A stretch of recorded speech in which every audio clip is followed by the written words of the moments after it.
Before this broadcast gets underway, we wanted to break the news that the time for the interview with La Princesa Tiffany Nieves has been changed.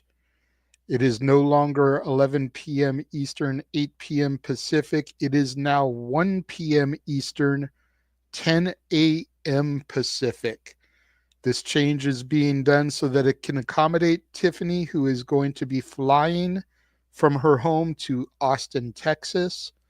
I don't know if she has a booking either that evening or early the next day, like an afternoon show, but she requested that the interview time be bumped up so that we can accommodate her and her travel and her booking, which of course we are more than gracious and grateful to do, as she is giving us her time to be interviewed.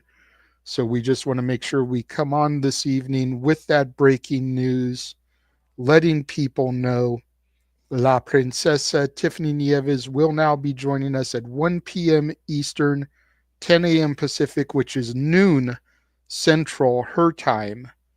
So, Do you guys get it? You got it? bueno. Bueno. You Other know I than had to that, fit that in there. absolutely. Other than that, Walter, how are you doing tonight, man? I'm doing well. Looking forward to this. Had so much fun doing this last night that I couldn't wait to tonight. Like I literally was like telling my wife about it the whole night. Dude, this is shit. It makes me miss what like I said it a few times yesterday. It made me miss when I did it. Although I didn't do like you in the ring. I only been in the ring once, but I did a lot of that backyard stuff where you use an old baseball field. You pretend the batting cage is a hell in the cell. You can climb that. Mm-hmm. We did crazy stupidity. So we don't listen and we don't, read because it said don't try this at home. The first thing we did was try this shit at home. Well, So see, that was always kind of our haha, is like, please don't try this at home. Like, we don't. We do it at the park. yeah, exactly. We don't try it at home. We try it at the park. There's a Right. difference, man. You're not specific. We are in our teens and our 20s. We are very, very specific. You said don't try it at home. We did not do it at home. We did it Right. at the park. Exactly. Damn it.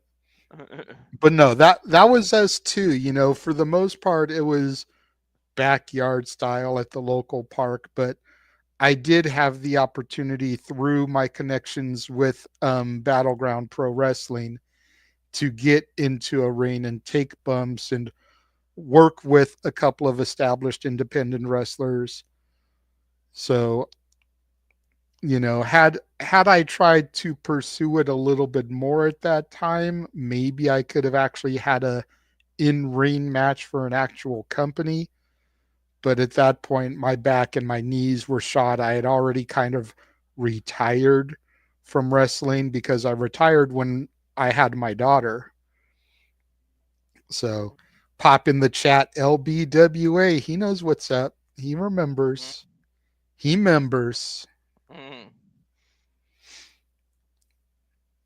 But yeah, But looking forward.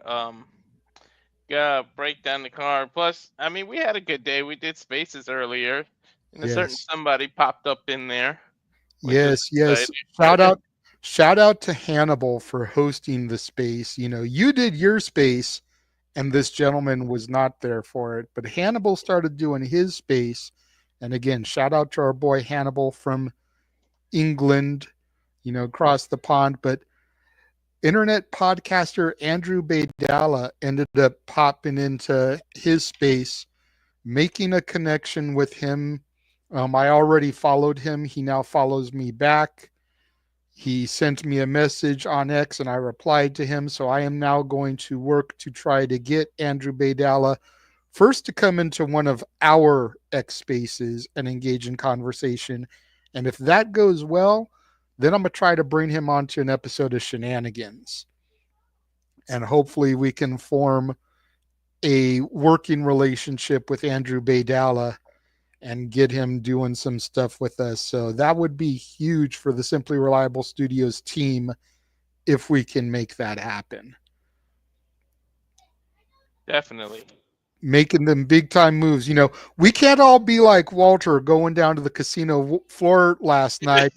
I'm not gonna I'm not gonna throw out there the number that you won, but we will say that it was 4 digits before the decimal and 2 zeros. Yeah. Yeah, and that goes from 1,000 to 9,999. It can be anywhere in that spectrum. But this man went down there, won 4 digits on the casino floor last night after saying, "Yeah, I think I'm just gonna call it a night. I'm not gonna go back downstairs." Then all of a sudden he was like, "I'm gonna go down to the floor. Fuck it. I'm a gamble." Then Yeah. walked away with 4 digits and a winning. So I'm still checking my PayPal, man, for a little kick down of that. Like I Yeah. said last night to you on the phone when you called me, I'm half serious, half kidding, but I mean, hey, if I can get a little kick down, then I can get me a vehicle, and doing shit when you get out to California is going to be a lot easier for me. Trust Uh, it. Just look at it as a business investment, man. You got your business, you investing in me getting a vehicle, transportation. It's a business investment, man. Help a mm-hmm. guy out, but Right. The first person that had their hand out was the damn IRS. I can tell you well, that yeah, I much. mean Yeah. they have to. You have to pay Uncle Sam before you can kick down to anybody. But tonight we're going back to the well. We're going back to what we did last night. Last night we took a look at the original PWG All-Star Weekend one night one, and I was telling Walter when we were backstage in the green room before we came on, in the promotion for all this and the hype for all this and the looking, I actually found online the flyer that the talent went and handed out to promote this event to people. So all these matches are the ones we already saw. You advertise the matches for night one because you don't want to give away what's coming night two. You want people to have to come back for that. But I remember I was at a meet and greet for Rey Mysterio and Michelle McCool at a Toys R Us for the road to WrestleMania 21. And the guys were flyering that Toys R Us, and they handed me one of these flyers, and I told them, keep it. I'm already coming. It's like, I'm already going to be there. Save the flyer, give it to somebody else that you need to try to convince to come. Y'all have already sold me with your online promotions. I'm coming. Come hell or high water, I'm going to be there. So they kept the flyer. I don't actually have a physical flyer in my collection. High Insight 2020, I should have kept it, but I wanted them to keep the advertisement, give it to someone else that they needed to sell it to, as opposed to someone who was already coming. But there's the flyer there. And then, of course, when we came on the air, I just kind of had cropped up close to the header there. But man, it was so much fun going back last night, reliving that. You guys seeing me in the crowd, and now we're back night two. Now, Jeff and I were not at night two. Jeff went to the Hall of Fame. This was the WrestleMania 21 Hall of Fame class. This was Hulk Hogan, Roddy Piper, Iron Sheik, Paul Orndorff, Bob Orton, Jimmy Hart. I think Nikolai Volkov. This was the WrestleMania 1 class of the Hall of Fame that went in at WrestleMania 21. Going back to this in retrospect, this is me and Jeff always have said that if you were going to put that WrestleMania class in here, because it was 20 years from the first WrestleMania 21, why didn't you do Cyndi Lauper here, man? She had so much to do with that WrestleMania coming together. Such an integral part. I mean, you go back and you watch the Goonies Are Good Enough video from the Goonies soundtrack. Piper's in it, Sheik's in it, Volkov's in it, Freddie Blassie's in it. All those guys are going in the Hall of Fame in this class. Like, of course, Captain Lou Albano and the Girls Just Want to Have Fun video, but like, why are you not including her in all this? Biggest mistake. They had already kicked down the celebrity wing door the year prior, putting in Pete Rose ahead of WrestleMania 20. Why Hmm. wasn't Cyndi Lauper in this class with everybody else going in? True indeed.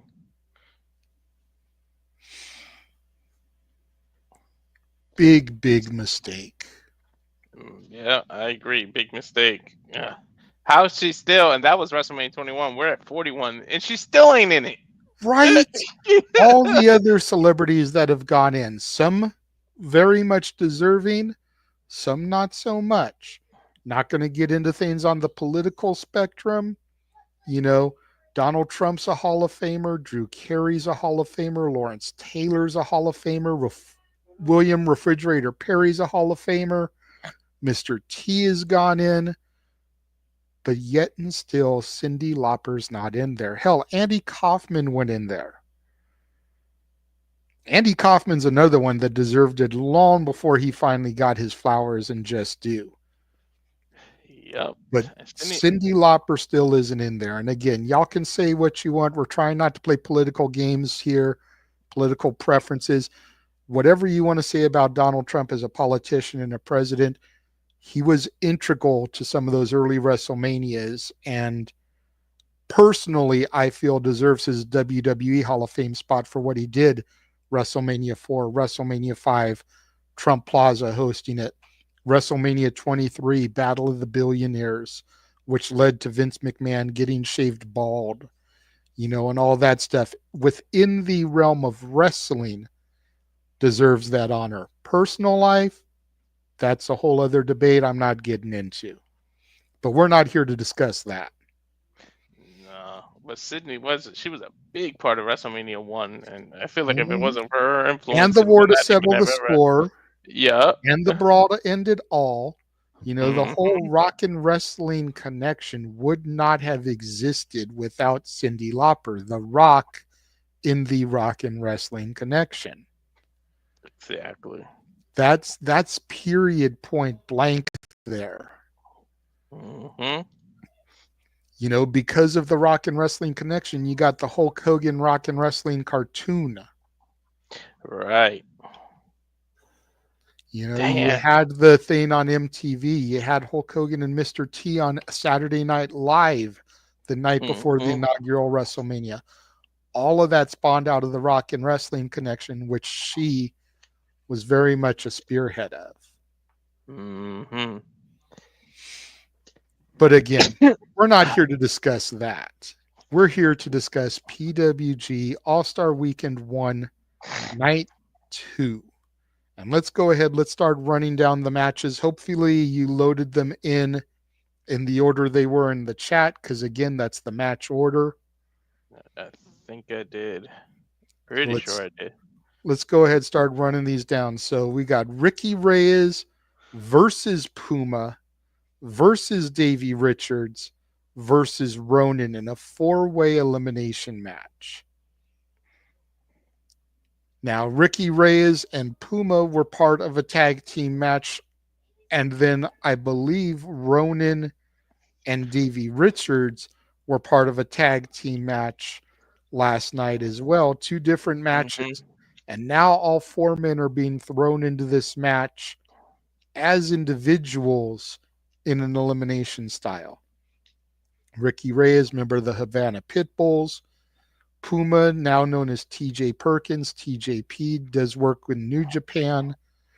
Davey Richards went on to become one half of the American Wolves with Eddie Edwards, TNA Tag Team Champions, Impact Tag Team Champions, whatever, now retired.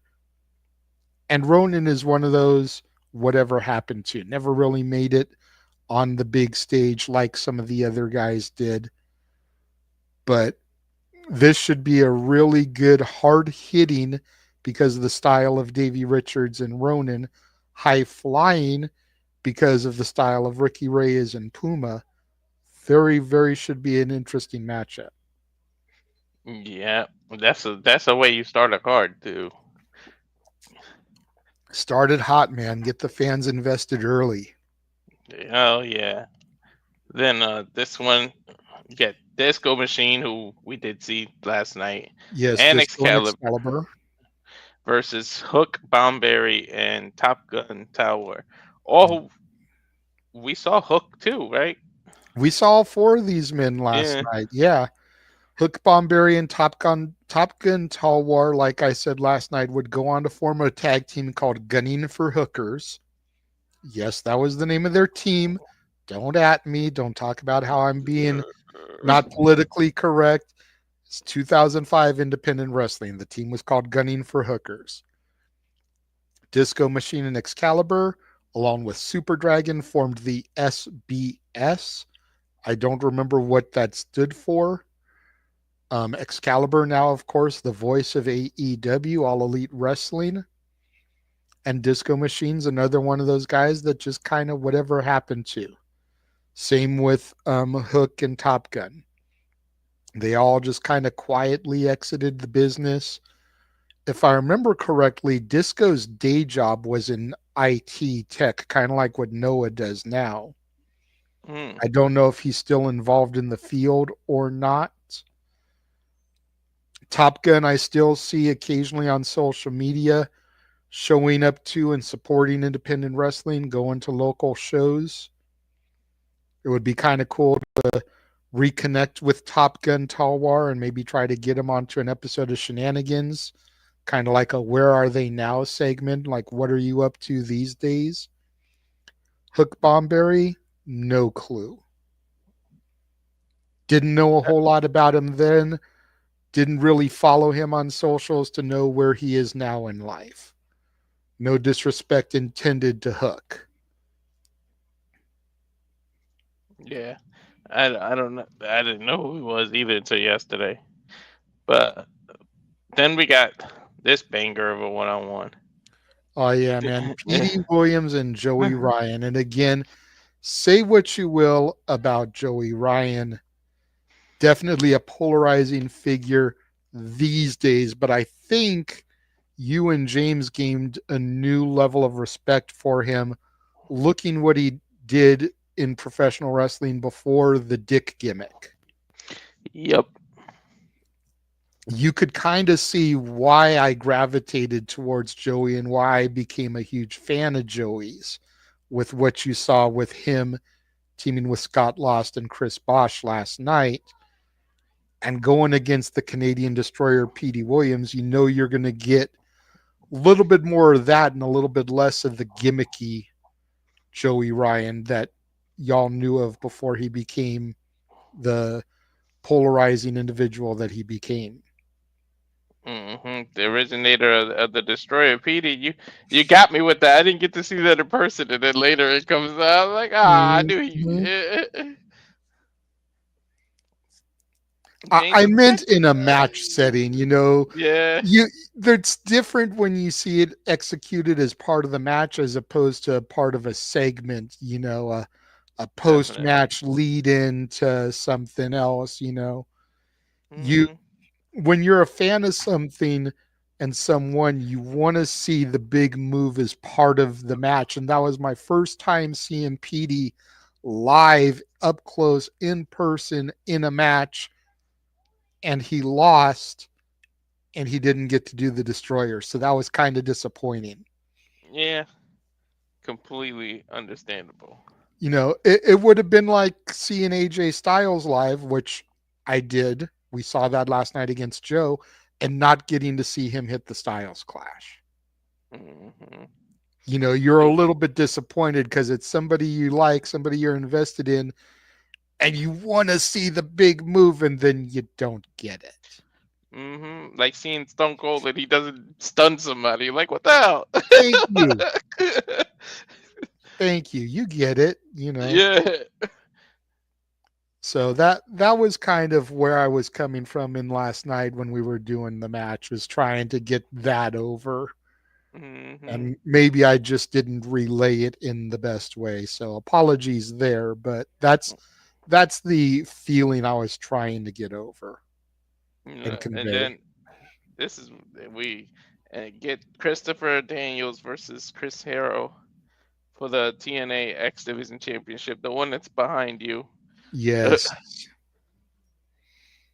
We saw that match kind of get set up later on in the evening yesterday.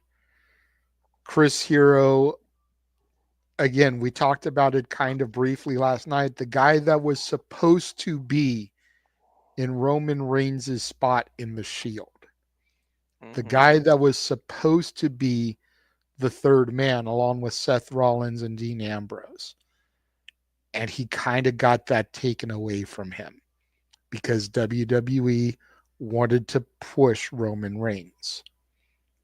Now, hindsight being 2020, looking back retroactively, right decision. Look at what Roman has done. Look at where he carried us through the pandemic era. Look at what he did with the bloodline. Whew. Chris Hero, Cassius Ono would not have had that long term lasting effect. Once Nope. the Shield was done, he probably would have been future endeavored. If we're being completely honest, I don't think he would have had the same longevity, staying powered that Ambrose and Seth did. And we definitely wouldn't have had that moment where all three Shield members were champion in the same night. Definitely. And Steph turning on them wouldn't have had that impact either. Well, it might have if they had the brother bond on screen that they did in real life with the unit they had, then it might have.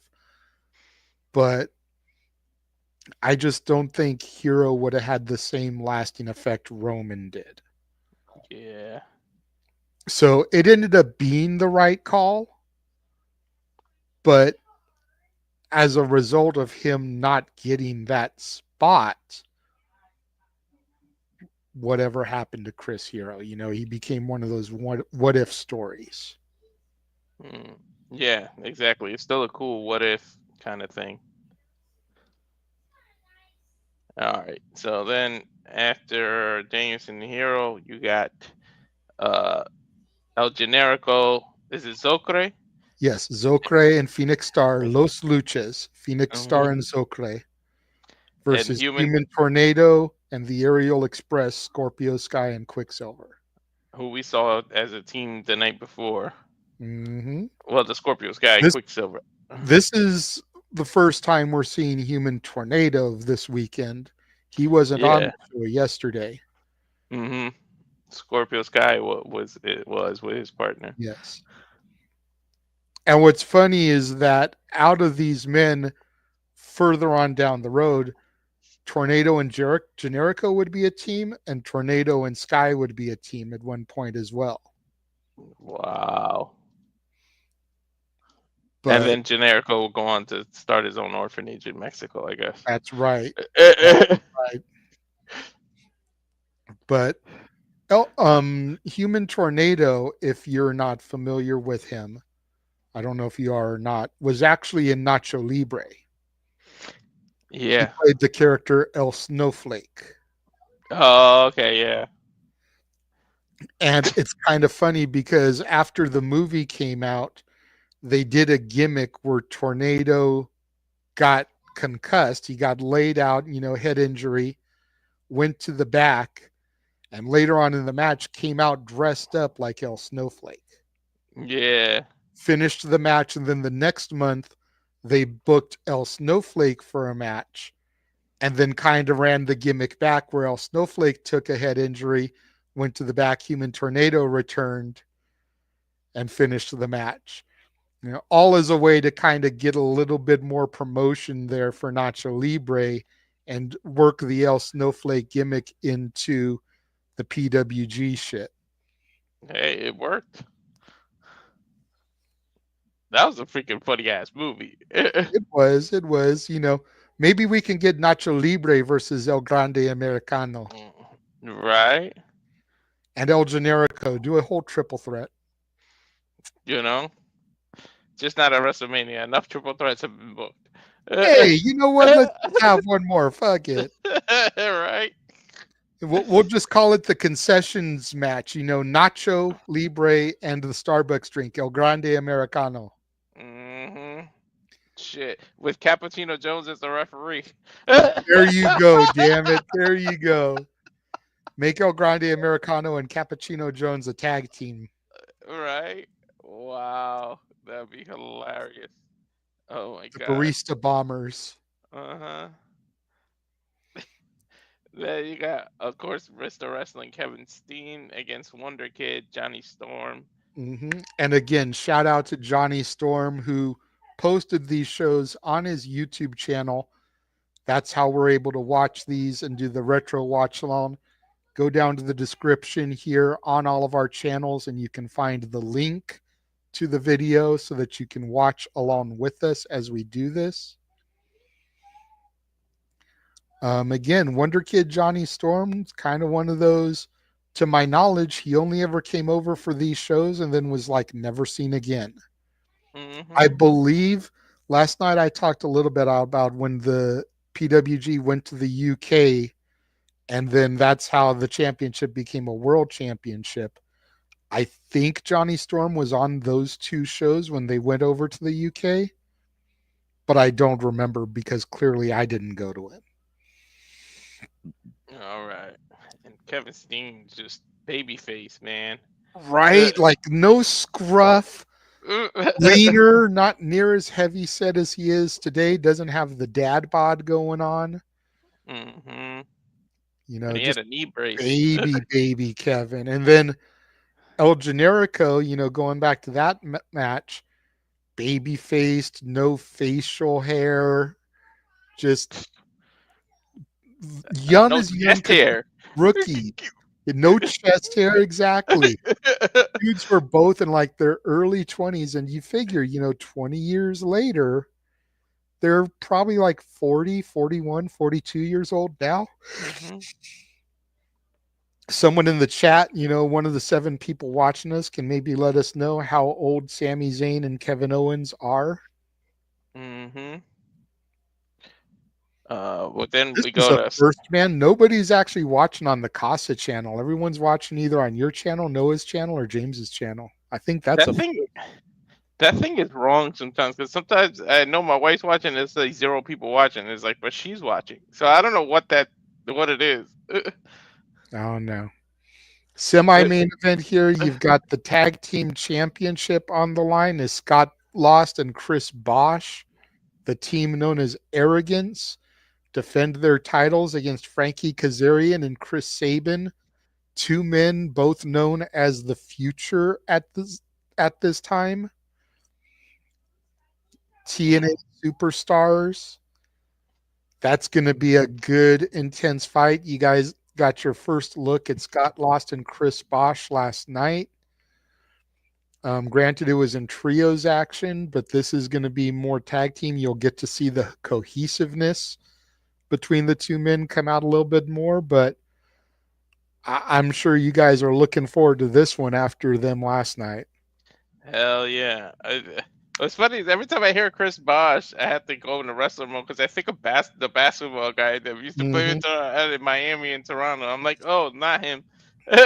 Yeah, I made that mistake too a couple of times in the early days, back in these days, because granted, I've never really been a basketball guy, but I'd Mhm. go and look up Chris Bosch, and of course, that's the first thing it directs you to.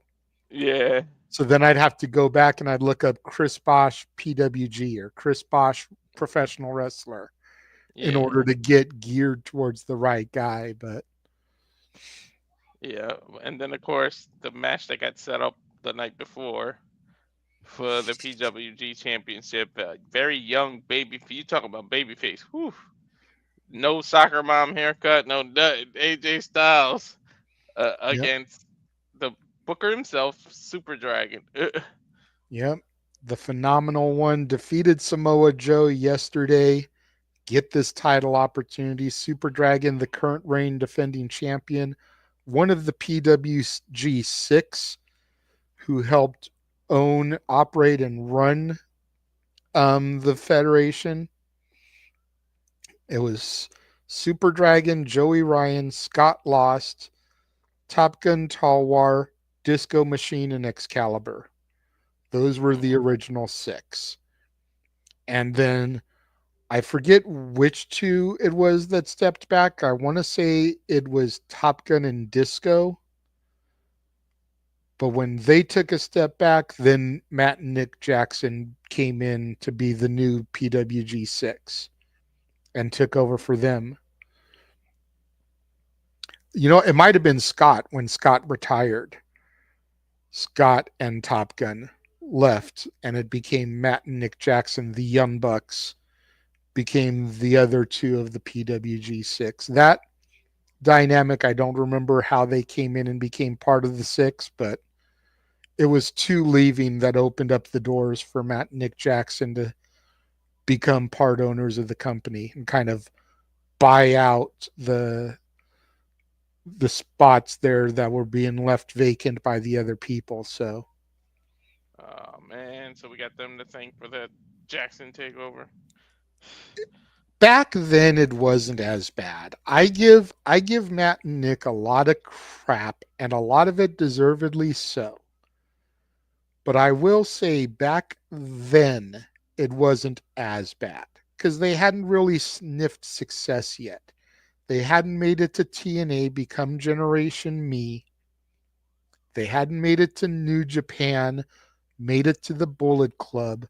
All that stuff is what really kind of perpetuated the our shit don't stink, we're better than everybody else, Matt and Nick Jackson attitude.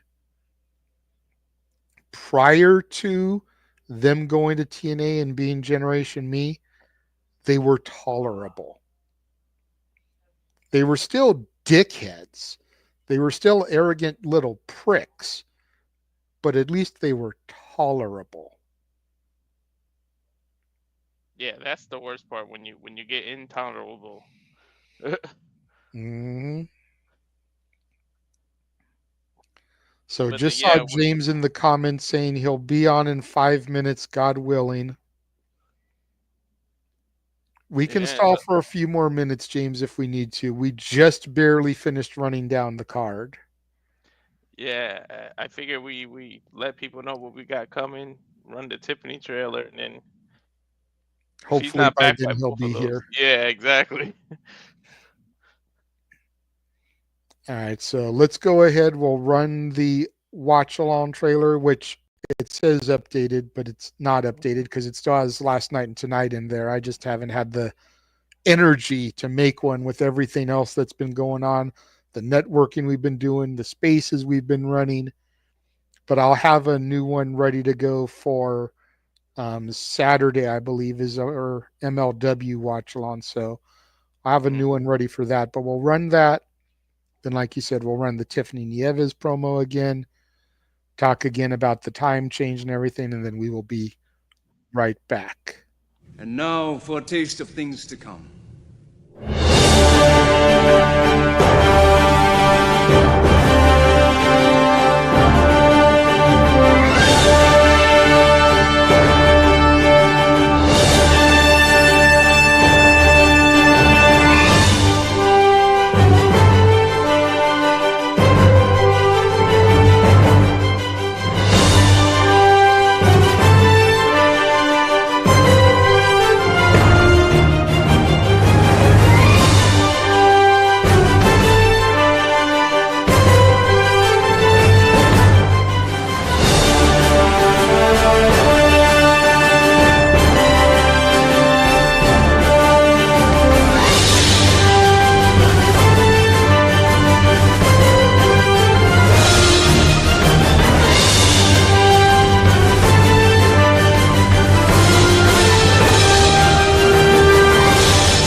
Get it? Got it. Bueno. I need to be the best at everything. Yeah, number one. Hustle from the start. Aim to be the best. No excuses, we go on. Every single day we winning, winning, winning, winning, winning. Every single day we winning, winning, winning, winning, winning, winning. Yeah, number one. Hustle from the start. Aim to be the best. No excuses, we go on. Every single day we winning, winning, winning.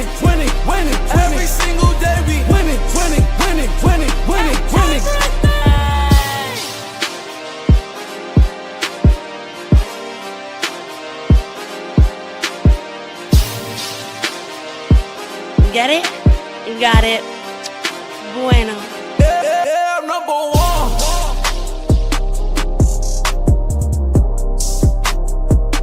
Yeah, I'm number one.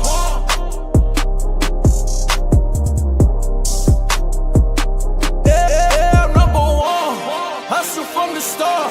Aim to be the best. No excuses, we go hard. Every single day we winning, winning, winning, winning, winning.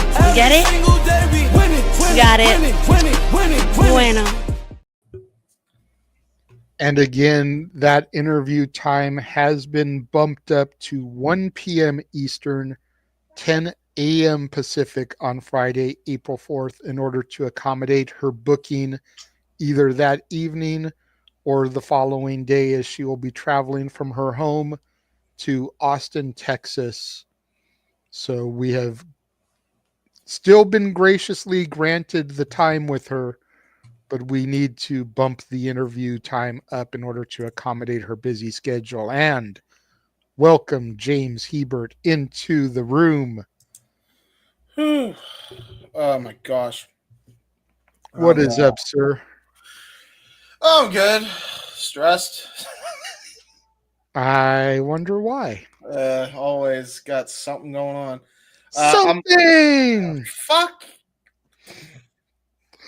I was hoping I'd at least get a laugh and a smile out of you with the stress that you were just dealing with. Algo.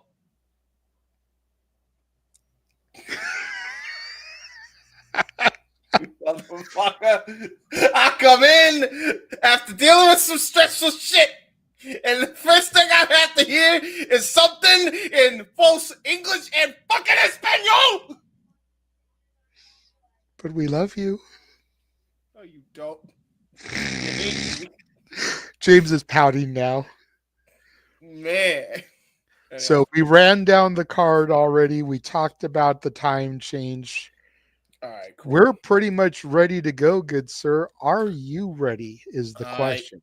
I have the card ready to go, and because I could not preview the card, I am really going in blind this time, except for the 2 matches we knew from the last show. So that'll be fun. All right. There we go. Everybody has the video queued up. Yes, sir. All right. We're going to hit play in 3, 2, 1, play. And again, thank you to Johnny Storm for uploading these. So we have them kicking things off. Ricky Reyes versus Puma versus Davey Richards versus Ronin. Elimination. Match is already going. Referee could barely contain things here. Ronin and Davey Richards in the ring right now. They didn't even give me time to get the graphic. Damn. God damn. Oh my God, we got a pin cover already. Quick 2 count by Ronin there as he given some forearms to Davey Richards. Ronin Nice looking step up in Seguri by Davey there, sends Ronin in the corner. Ronin, or as I like to call him, the Heinz Ketchup Luchador. That's Hello Kitty, remember. True. Ronin with a Death Valley driver onto Davey Richards. Davey Richards smartly rolling out of the ring there. Yep. Keep in mind, this is elimination, so. This outfit almost looks like Daredevil for a second. It kind of looks like Daredevil, yeah. Ricky Reyes and Ronin now in the ring. Nice back elbow from Ronin. Drops Ricky to the mat. Ronin looking for another Death Valley driver. Ooh. Nice Boot from Ronin. Drops Ricky Reyes. Here comes Puma in now. Yep. TJP. A lot of these guys were in tag team matches individually from the last show. Now they're getting an opportunity to showcase themselves individually in fatal 4-way elimination action. Nice spinning back kick from TJP. Straight out of the Owen Hart playbook, that spinning wheel kick, I feel. Especially the way he did it. Puma going for the Irish whip on Ronin, but Ronin hooking the top rope. Yeah, just keeping the top rope hooked. Using his strength advantage. I mean, that's very smart by him. Very smart. Thumb to the eye there. Hey, all legal in a fatal 4-way match. But you got to wonder how effective that truly is on a guy with a mask. Like, Well, I mean, they already can barely see as it is with the fucking mask, so why not poke both eyes, make it impossible to see? Oh my god, what an elbow shot! Right. God damn. Ooh. Damn Ooh. it, Jojo. My son talking about since y'all on the We's are gonna die tour. Since this the month you're gonna die, can I have your PS5? Oh, somebody got Ronin has eliminated. been eliminated. Yep, Ronin gone. Ronin, go bye-bye. Bye, Daredevil. Ronin your Irish ass to whip the from back. Ricky Reyes. Back elbow drops Davey Richards. Puma with a pinfall attempt. Only gets a 2. Nice European uppercut from Puma to Ricky. Did we see this referee last night? He looked different. Yeah, it's Rick Knox. Yeah, it's Rick Knox. That is Rick Knox? Oh, Yeah. Nice standing drop kick from Davey Richards. Yeah, David PWG Richards. is where Rick Knox kind of got his infamy from. That's why he's on AEW television. Man, he whiffed that crossbody, huh? And look at that, Puma just clapping on him. Like, yeah, good job, you dingbat. Well, triple threat now. Anything goes here. And now we got tossed out, did Ricky Reyes. TJP now getting bounced off the ropes here. Oh, there's something we've seen from TJP over the years. Davey Richards was trying to suicide dive him, got faked out there by Puma. He was like 18 here, right, JJ? Yeah, Something like that, yeah. Puma's between 18 and 21. I'll say that much. I God. don't remember exact age, but somewhere in that general range. So tried to go for a suicide dive and got a apron DDT on the floor for his troubles. On a gym mat, no less. Yeah, right? Hey, at least it was the mat, not the hardwood. Yeah. Oh, jeez. Nice high kick there, right on the back of the neck from Ricky Reyes. And you got to figure Davey's style only got more intense over the years, as intense as he is here.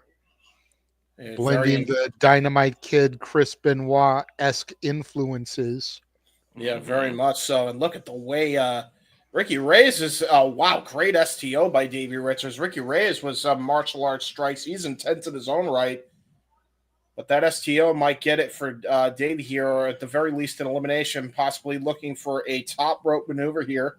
Looks like he's going to go for that diving headbutt that we saw yesterday. Shades of the oh no, shooting star. Yeah, that was a brutal shooting star, and man, did he come crashing down hard. Puma taking advantage of that again. Gonna go for the Tiger Suplex. Got countered. Oh, nice roll through but Davey, but Puma still had the arms hooked. What's going on, Matt? Speaking of the diamond headbutt, I noticed that American Dragon didn't use it yesterday. Was he not using it at this point? I'm not sure. Oh, great. Maybe he decided not to do it because Davey used it earlier in the night. That is a weird looking sharpshooter. Yeah, wow. That actually looks better. That was a great variation of the Cloverleaf sharpshooter combo. Dude, it looks tighter doing it that way. That's actually hell of a way to do it. I mean, TJP has always been known as a submission expert. People underrate his submission ability. Ricky Reyes tried to go for a power bomb. We saw him hit that spinning sit-out power bomb in the last match. He was able to counter and now try to go for his own power bomb. Did not get any of that and ended up dropping him right on his shoulder blade. Ooh, great DDT, though, to follow up that botch there. TJP now gets covered and only a 2 count off the DDT for Ricky Reyes. Ricky Reyes and Puma, the last 2 men here in this elimination match. Ooh, nice Hurricane Rana. Hooks the legs for a 2 count. Damn. It was a deep cover, too, for Puma.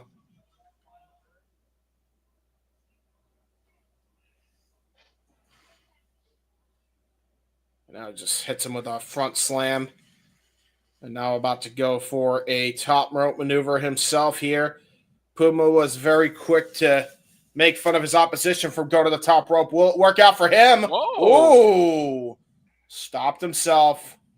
think he saw Reyes moving and was able to change mid-move. Well, it don't matter because he just got sit out power bombed. Holy shit!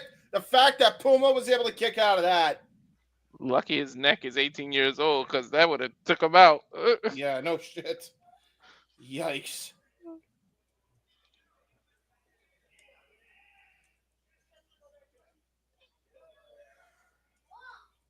That power bomb of Ricky Reyes is lethal. Probably one of the better spinning sit out power bombs I've seen, by the way.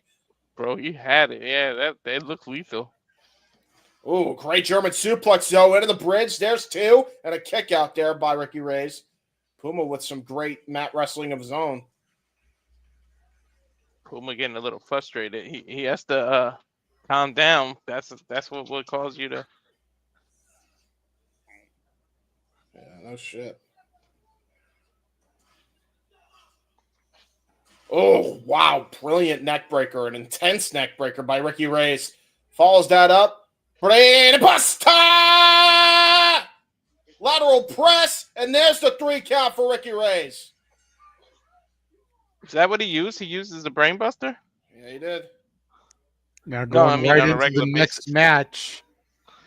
Gunning for Hookers versus the S.B.S. Disco Machine and Excalibur versus Top Gun Talwar and Hook Bomberry. Just gonna do the same thing. Leave it and swipe right. Just wow. Johnny in again, the ring announcer. Rest in peace again to Johnny in. Very influential in the SoCal scene. Ring announcer, owned Mach 1 Wrestling for a while.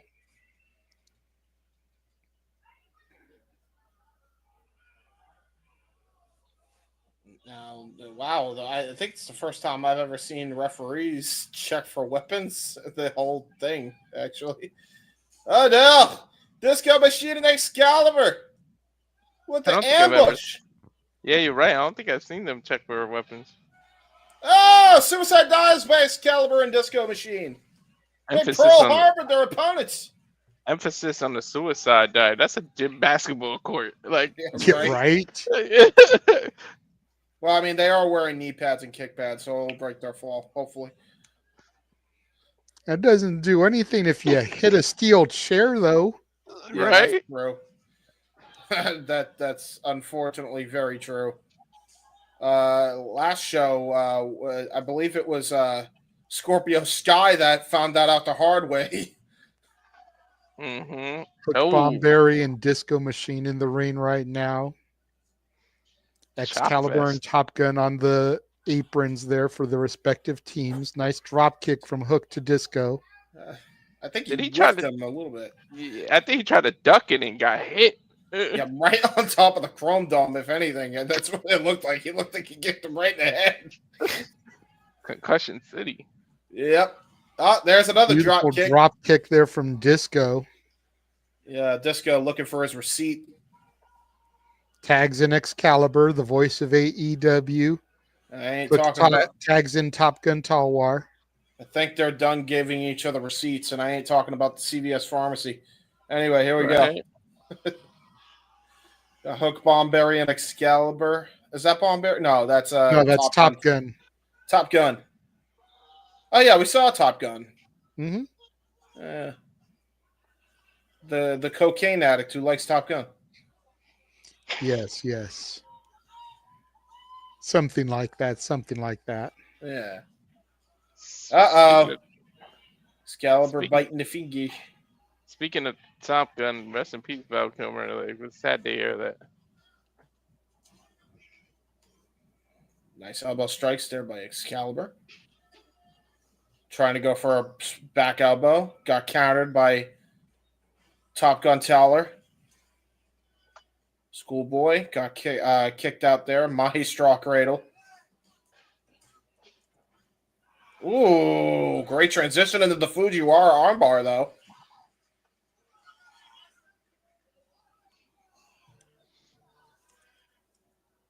Yeah, Excalibur ain't looking good, I'll tell you.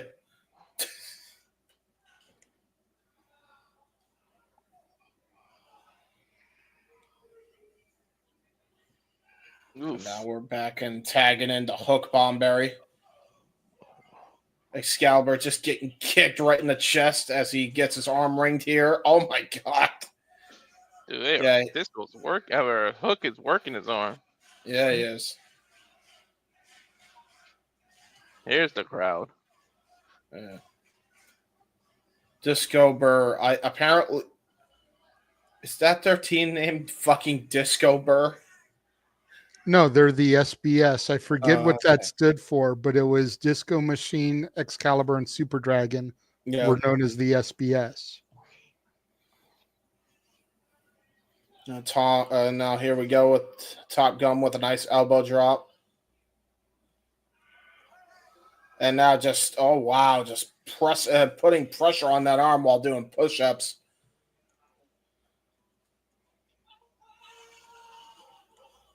Nice clothesline, follow through into the Irish whip. Tag back into Hook Bomberry as Top Gun tags out. Excalibur just getting worked over here in the corner.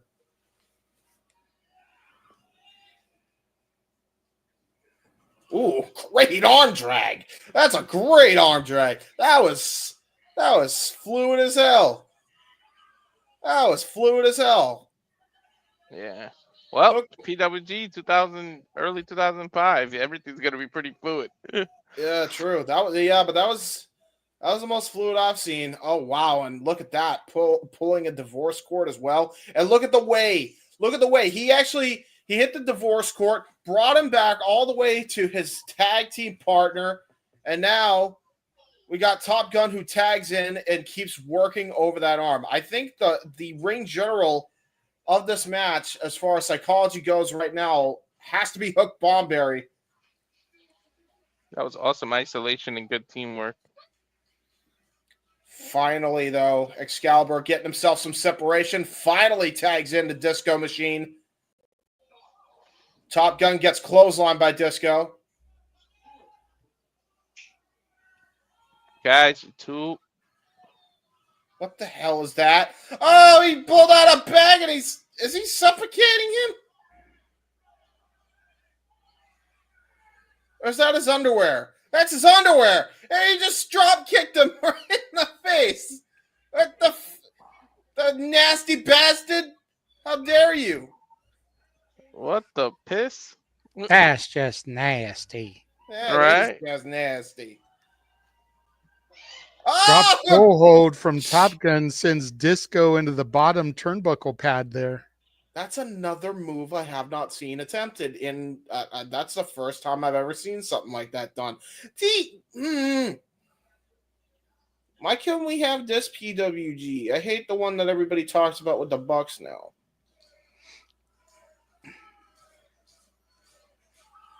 Well, See, like this I shit- was saying to Walter, before the Bucks left PWG and became Generation Me and TNA, at least they were tolerable.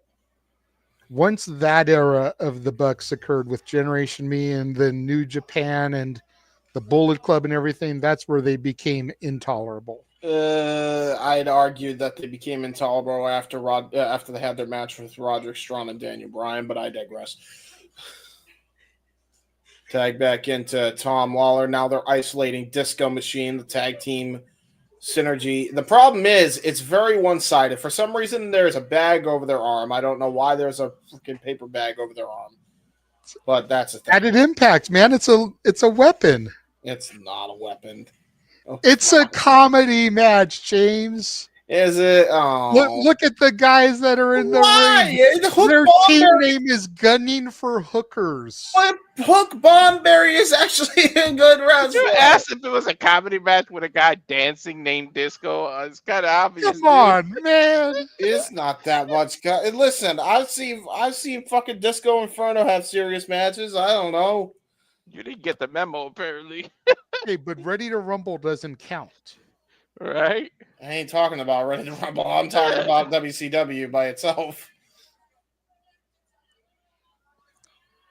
See, look I at just the remember that technician. DDP's first challenger after taking the title from Jimmy Keane was Disco Inferno, so I figured that was a serious match. Otherwise, I can't tell you a serious Disco Inferno match. Mm-hmm. The fact that he was even in the Wolfpack is fucking beyond me. Right? Top Gun And Impact- Talwar in here now with Disco Machine. Try to make sure we call the right disco here now after talking about Disco Inferno for so much. Right. Disco Fever, apparently. Yeah. Dude, he showed up at the benefit. What the That is weird. But I was fine with it. There must have been a reason. Oh my god. Well, yeah, okay. Now I see in the comedy aspect of it. Okay. Oh, that was a good knee. Nice rising knee strike there from Excalibur. There you go. Scoop slam onto Top Gun. Knee drop down. Going to the ropes here. Off the middle rope. Nice drop knee there. Going in for the pinfall. I like the double drop of the knees. Very good. And again, Excalibur's another one I feel gets a really bad rep. Ooh. As a performer, he was, I won't say he was top tier, but he was a solid upper mid-carder. Very good brain buster, too, by Excalibur for a 2 count, by the way. And a solid tag team wrestler as well. Yep. You know, he knows his shit. That's why he was the commentary guy on the DVDs. That's why he was able to get his commentary role in AEW. Mm-hmm. He knows his shit. And he's very underrated as a performer. I definitely prefer his performance over his commentary, but that's just personal. Yeah, I'm not as fan of his commentary, but that also was before the well, Tony ruined everything. Nice choke slam. Oh, it's south of heaven almost that Damian Priest uses. I would take him more seriously if he wasn't all gimmicked out as an announcer. Like Exactly.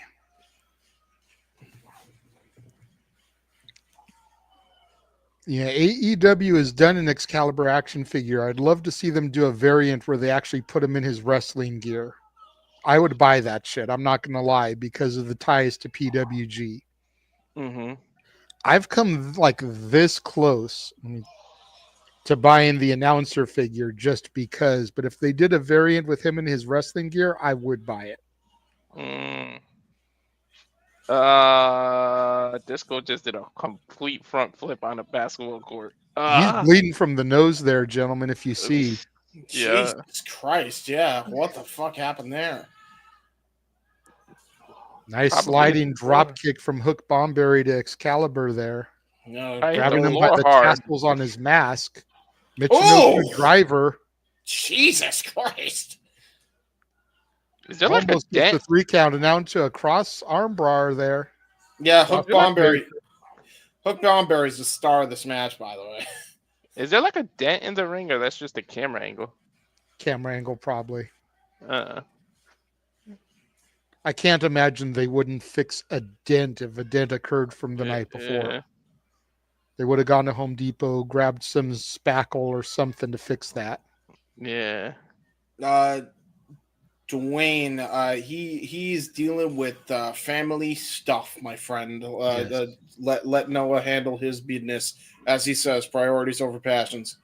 Noah told us he will be back for this weekend, but he had to handle some personal issues, as James pointed out. Yes. Jesus. That's why we have James here, was to kind of fill the gap for Noah. Mm-hmm. And now Excalibur saying that's it. Looks like Excalibur going to probably go for an underhook pile driver variation here. Probably going for Bomberry reverses out of it. Bomberry now going for the running Bill Hammer elbow. Got countered. Now back into the double underhook pile driver. Almost a C4 spike. Excalibur gets the victory there on the Hook Bomberry. That better be it with that damn move. Great move. And there we go. Petey Williams, Joey Ryan. Oh my God, no! I have to call it Joey Ryan's singles match. No. Dude, Joey Ryan was the shit before the whole dick thing, okay? You gotta admit, with what you saw last night, can you understand why I was a Joey Ryan fan? I don't with know what why you saw last night, can you understand why I was a fan? Yeah, Okay. I get it. I don't understand why the fuck he had to resort to dick spots. other than Because the gimmicks get over. Fuck that. Because Gimmicks get over. you're part of a company. They say this is what you got. This is what we got for you. And if you want to be employed, you got to do what they ask. Well, he did it himself. That's the worst part. But it's what got him noticed by the company. Mm. Dude, we've seen videos of wrestlers wrestling blow-up dolls. I'm just saying. Yeah, but there's a difference. That didn't involve actually having to touch somebody's junk. You know what I mean? Anyway, Scott it Lost don't and matter. Chris Bosch outside the ring, his arrogance brethren. And I believe I believe Tard Boy is ringside. I saw him. I'm not sure if he is for this or not. Yeah. Trust me, he's there. I saw him. He's kind of hard to miss after I saw him screech at the opposition last night. So I kind of know at this point. Anyway, collar and elbow tie up between Petey Williams and Joey Ryan.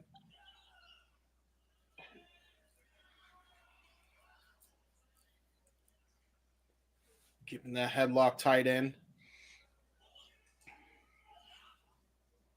And now Petey Williams. Ooh, nice shoulder tackle. Joey Ryan. Nice leapfrog over Petey Williams. Nice chop, though, to counteract Joey Ryan by Petey. Now just forearm shivers. Keeping that headlock applied. Trying to stun Joey Ryan here.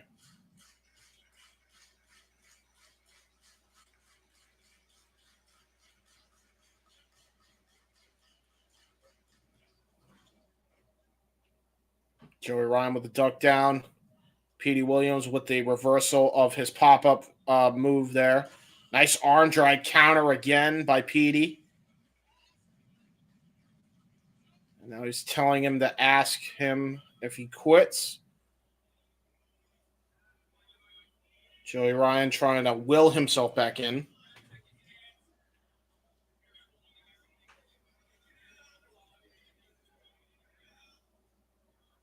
You hear the jaw jacking there from Joey Ryan's crew there. I forget their name. Forgive me, but Scott Lost and Chris Bosch. no, I know their individual names. I'm just trying to remember their Arrogance. team name. Arrogance. Gotcha. Just think the model Rick Martel. Gotcha. Mm-hmm. Ooh, Nice cross body. Wow. And now there's Chris Bosch getting punched off on the ringside. Actually, I think that was Scott Lost. In the Scott blue Lost. shirt. Chris Bosch is in the orange there. Well, Chris Bosch. With the sunglasses. Chris Bosch, Scott Lost, both got taken off the apron, but it didn't matter because Joey Ryan was able to hit that German. Mm-hmm. Why are they saying that? Oh, they're getting kicked out? Okay. Yep, they're getting ejected by the referee. Oh, my goodness. There's SoCal Val. Hey, Charles. How you doing? Thanks for joining the spaces earlier. There you go. What's up, Charles? SoCal Val, the authority figure here in PWG. Before she became the interviewer on TNA. Looked like a stunner then as she does now. Yes, sir. Nothing has changed much. She looks just as good now as she did then. The only thing that's changed is a little bit of surgery to keep her looking that way. That's fair. Mm-hmm. Hey, listen, I ain't mad at it. Whatever Back gets me then, up, she brother. was like 18, 19 years old. Was she Damn. fucking really? I feel bad looking at her now. I am. Oh my god! First of all, Dude, maybe I feel bad 20. looking at Second her. off, Maybe that 20. don't look good on me. That's Maybe what I'm saying. 20, because I remember Jeff Okay. talking about how he bought her a drink not knowing that she was under 21. No fucking shit, really? Yeah. Well, she's always And she that was after always turning .04, I think. So Another this thing is that only a hasn't few months changed. after that. Another thing that hasn't changed about SoCal Val. She still drinks like that. Mm-hmm. Yeah, at least it's legal now. Right. True. Unbelievable.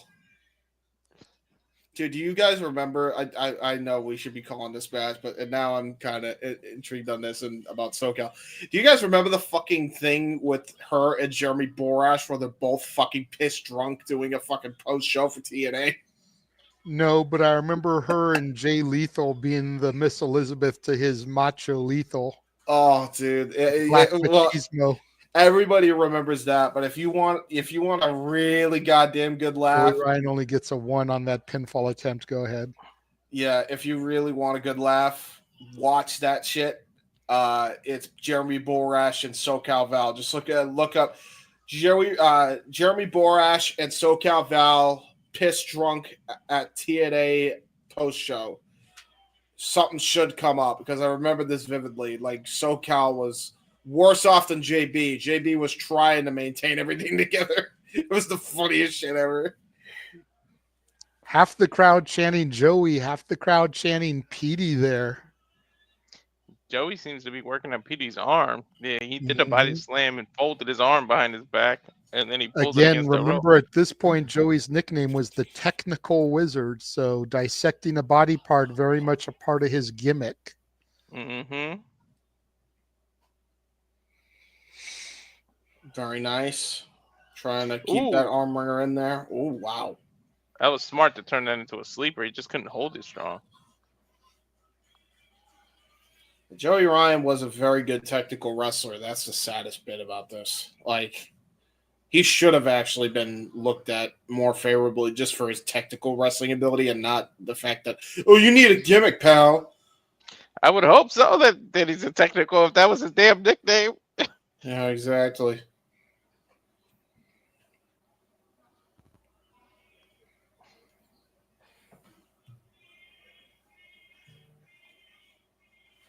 Now, Petey getting a singular chant from a fan. I was gonna say I heard one fan screaming his ass off. Petey. Probably the same dude that went Super Dragon. Well, we know it ain't JJ or Jeff because they weren't there. There's a key lock, by the way, by Joey Ryan as he works over that arm even more. By the way, very smart maneuvering to work on that arm because that neutralizes the Canadian Destroyer, Code Red. That neutralizes a lot of Petey's arsenal, actually. Right. So very, very smart.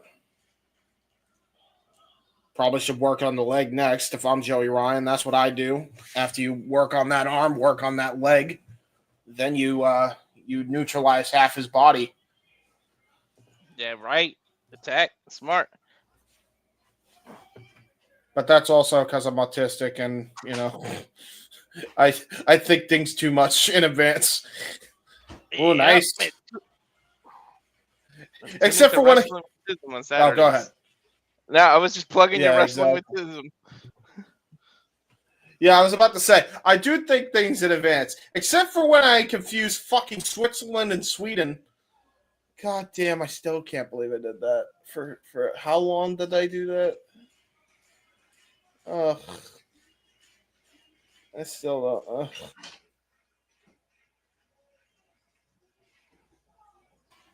don't. Hi, I went out. My connection shit itself for a second. Hello. Yeah, we can hear you. I got to be careful. I can hear you. We hear you, James, or at least I do. Do you? Yeah, we can hear you, James. That was strange. Like my whole thing just glitched on StreamYard. Oh wow! I put my hand down and got bit by a dog. Shoot. Ugh. Nice cover and a 2 count. Yeah. I was just saying, I do think things over too much, except for when I talk about Sweden and Switzerland. Apparently, I get those mixed up. Big today on the spaces. Yep. Follow me on the spaces right here. Nobody wanted to correct you. Finally, somebody did. No, it wasn't nobody. It was Advocate who corrected me. No, I'm saying nobody. You're. God. Not literally nobody, but nobody in general corrected you. Yeah. James. Petey Williams looks like he's starting to get frustrated here. Yeah, he had a very nice twisting neck breaker, to be fair. Going in the corner. Looks like he's going to start calling for it. Looks like he's starting to rope Joey in, looking for that destroyer. Yeah, good luck on that one. Kick to the midsection. Reversed by Joey. Nice STO there.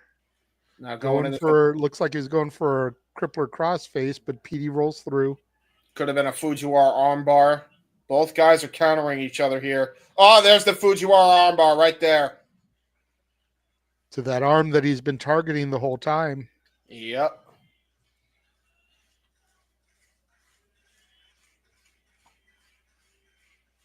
No worries, Charles. No worries. Petey able to get to the rope using his foot. There you go. Good ring awareness.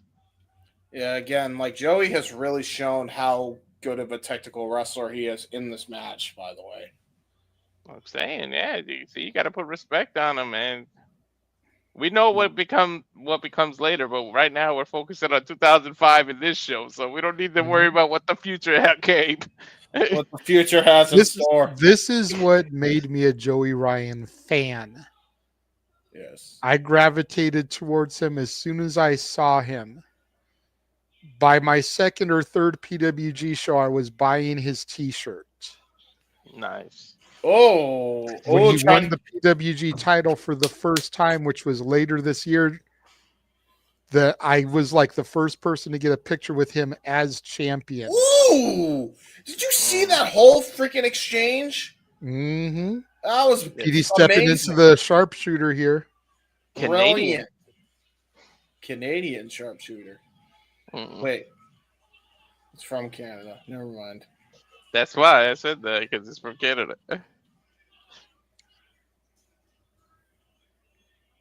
Maple Leaf Muscle.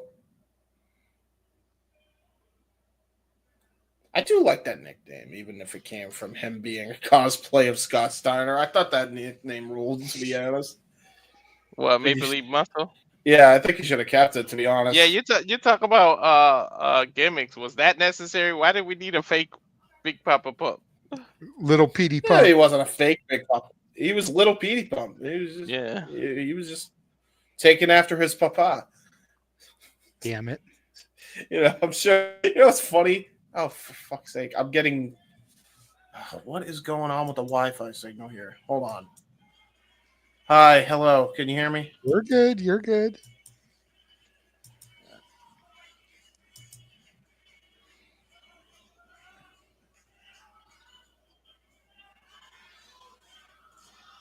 Dude, come on. Are you... All right, I had to switch Wi-Fis. Canadian Destroyer. Petey hits the Destroyer. Yay. Hooks the leg, gets the 3 count on Joey Ryan. Very good. Very good. I don't even know what I was saying now because I got cut off by fucking Wi-Fi trouble. So. All right, match for El Generico and Los Luchas versus the Human Tornado and the Ariel Express. I love this pace. What? Hey, man, they might want a DNA test because that looked like that might be Riz's father. Yeah, true.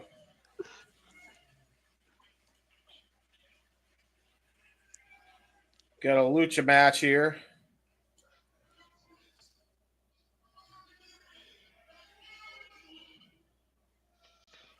Dino Winwood, the manager of AXP Ariel Express. Scorpio Sky in the green, Quiksilver in the red and black. Human Tornado wearing pants that look like they were made from my grandmama's couch. I was Right? about to say. I do remember Human Tornado. I do remember him. He's going to be a part of the GCW Clusterfuck Forever that starts at like 11 p.m. Pacific after night one of WrestleMania. Really? Yeah. Oh yeah. Dude, I'm looking like thinking about us doing that. We're gonna have to see how everyone feels after night one of WrestleMania because we don't want to burn out before night two. yeah. But I have thought about adding the Clusterfuck Forever because it's supposed to be like 163 person battle royal. So Tornado. Anybody else think he looks like Donald Glover? Donald Glover. This is America. Don't catch you slipping up. Don't catch you Mhm. slipping up. Look what I'm whipping up. You should He come look out like to that. That's probably Cappuccino Jones' father. Look, he's sporting a drink already. He kind of looks like him. Tornado and Generico going to start things off. These two men would go on to become a tag team, no joke, called Two Skinny Black Guys. What the hell? Dude, what are you so excited Give about? me a close up of James of that facial expression there. Yes, two skinny black guys. Human Tornado and El Generico. Different time, James. Different time. It was acceptable. Oh, It was funny, is what it was. I gotta Look at Generico with the hip action there. No chest hair, no body hair. What the? This is before El all that. Generico, get busy. Puppy! Olay! Olay, puppy. We gotta show the puppy for views. Hey, puppy. Hello. Who's a good puppy? We can see you. Hi, puppy. Look at him. Oh my lord. What's his name? Comet. Comet? Aw. That's a great name for a dog. I love that. Hi, Comet. You're our resident dog now. Isn't that the Full House dog's name? Yes, it might be. Comet. Yeah, there you go. All right, here we go. Back to the Leapfrog action. over Tornado, drop down by Generico. Another leapfrog, drop down. Another leapfrog from Generico, another drop down. Tornado getting a little bit tired, all that bouncing off the ropes there. Even Generico's like, hold up, let me catch my breath. I think they both need a sip of that energy drink he was showing. Step to the foot of Tornado there, and now side headlock by El Generico. There's the comedy. Oh, good arm drag, though. Still holding on to the arm. Nice control there by Generico. This Tornado match backing him into his own corner, tag to Phoenix Star, I believe. That might have been why Tornado he with the tag to Quiksilver. That might have been why he retired and started that orphanage. You see how running on the ropes got him tired and stuff? He was like, I can't take this anymore. So he starts an orphanage where he's got to run around a bunch of kids. I was about to say, what is he doing? Running the ropes while the kids watch him? Like, what are you talking about? Like, he's doing cardio? He's like, if you do cardio like me, we can run the orphanage together. What the fuck you mean? So that's why he retired from wrestling, and he was like, fuck it, I'll run an orphanage. Oh, so instead of running the ropes, he's tired of running the orphanage? Yeah. Okay. Yeah. No. Ooh, that was almost like a reverse Olympic slam. Yeah, very, very quick, snappy slam. It was almost like an arm drag turned into a body slam.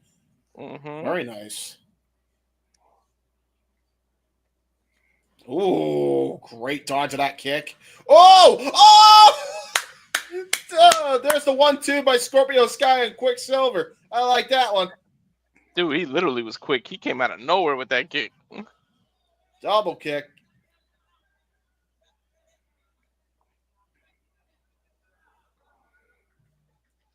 Double team Irish whip to Phoenix Star. Zokre comes up and over. Double clothesline from Zokre. Yeah. Dropping on Quiksilver. Tornado with the drop kick off the top rope. Here comes Generico in the ring. And here's that PWG. Tilt-a-whirl backbreaker by Generico. Flare flop from Tornado. Rolling to the outside. Brilliant. Whoa! Oh, powerbomb moonsault. Uh-oh, you know Generico's gonna fly. You know what's on his mind. Ole! Ole, baby. Crowd singing Olay at him. 1, 2, and a kick out. One guy was a little too late with the chant. He was right by the hard camera. That's why he got picked up so easy. Mm-hmm. Generico with the short jabs. Looks like he hurt his fist with that one. Yeah, that was a potato. Damn. Potato, tomato, tomato. That was a Nice Canadian potato. Cover. Generico's from Tijuana. Oh yeah. Why is he Right. doing a Canadian potato? Well, Generico's from Tijuana, Mexico. That's right. Sami Zayn may be Canadian, but El Generico, man, he's from south of the border, not north. Mm-hmm. That's why he has a Tijuana orphanage and not a Alberta orphanage South of the border, there is an or innuendo. Toronto orphanage. South of the border is an innuendo somewhere. Anyway, nice 2 count. Another 2 count. Live mas. One goes south of the border. Live mas. Could go for a chalupa and a gordita right now. Don't make me hungry. Tilt World backbreaker there by Zokre. Picks Quiksilver up, another backbreaker. Tag in a Phoenix Star. Oh, nice shot, leg drop, double team there. Yeah, over the backbreaker. That was brilliant. Nice scoop and a slam. Corkscrew elbow. Phoenix Star dropping it there. Now tag into Zokre. Generico being made to wait before he can get in, get some offense. Double team offense here by the Lucha tag team here. What? The Lucha tag team known as Los Luchas. What was the point of that? What just happened? A botch, I think. That was definitely a botch. Somebody tried to go for Hurricanrana. It's like, I wouldn't do no Hurricanrana. Do a different thing. That's what happened there. There's more botches in night 2 I'm noticing than there was ever in night 1. It's crazy. Nice gut shot, though. That was brutal. Ow! Ow! Jesus. These these damn chops. Why? What's the point? Everybody chopping each other. Great Pele kick by, I believe that's Zokre. Oh, trying to go for a top rope springboard Pele. I think he got him flush. Jesus criminy.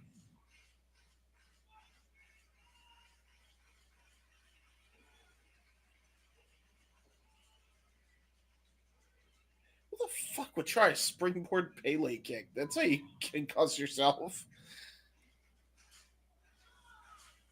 Apparently he would. Oh, there you go. Charles, it's in the description to find the link to Yeah. the YouTube channel we're watching. It's on YouTube. Uh-oh. Human Tornado doing some dancing, doing some punching. What? One half of the future skinny black guy. Once this match is over and it goes to the title screen for the next match, let's pause again so we can do a quick commercial break / bathroom break and everything. Yeah. Okay. Oh my God! Did you see the way he landed? What was that? Zokre trying to help Generico up on the outside. Generico looks like he's been rocked. Quicksilver with the pin on Phoenix Star there. He just got punched by somebody. Am I missing something here? No, the fan was reaching out and pretending like he was gonna pull him up. They were doing like a gag, like he was trying to help him up. He didn't punch him. No. Human Tornado is the one that punched Sammy, and then he Shawn Michaels sold it. Scorpio Sky goes for the pinfall on Phoenix Star, 2 count only.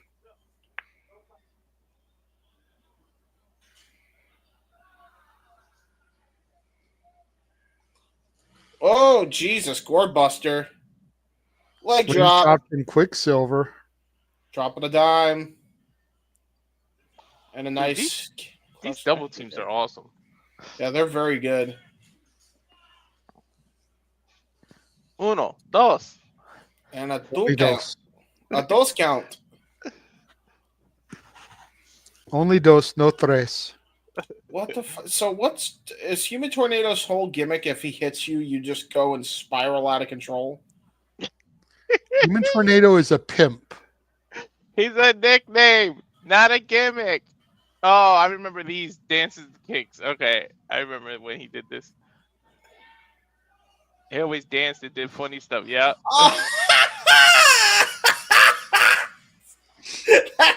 That's brilliant, actually. He still does those kind of moves. That's actually really good. I like that. I don't know. If I'm being honest, I don't know if he still does that move because I don't know when the last time he had a match was. Dude, that's But if we do Clusterfuck awesome. Forever, we'll see if he does it in that. I gotta see him versus the guy who is Michael Jackson, but a wrestler. Oh, Santana Jackson. Santana Jackson. Oh my God! Jesus, look at the air the tornado got there. Yeah, he almost hit the wall. I was about to say, dude. Like he almost From went the ring to the wall. Tornado cracks his balls. Right. Tornado cracks his balls. Down these skis where I crawl. Down skis. Down skis. Sorry. There's no match to break your fall. Double blockbuster by what's his name? Zokre. Okay. Hi, Zokre. Uh-oh. Zokre. Whoa. Oh, he got countered into the flatliner leg drop thingy. I don't know what you call it. At the last possible second to break up the pin attempt there, saving his partner. It was the Flamemaster front face drop thingy. Whatever. A generic breakup. Generic. I like it. Quiksilver and Scorpio Sky now in control. Sami Zayn. Though. That's not going to be good. Hello, kick. The Quiksilver. Or excuse me, the Scorpio. And we about to hit another one. Oh, no. Oh, octopus stretch by Quiksilver. Scorpio Sky with a missile drop kick, taking out his other tag team partner. Wait, what? How did he stand up from that? Wait, what? Generico still in the octopus. I'm so confuzzled. Got countered. Snapdragon. Yeah, well, half Nelson suplex, half and half suplex. And he went flipping and flying again. Flipping and the flying. He almost landed that on his neck, to be honest. That was last second rotation on that.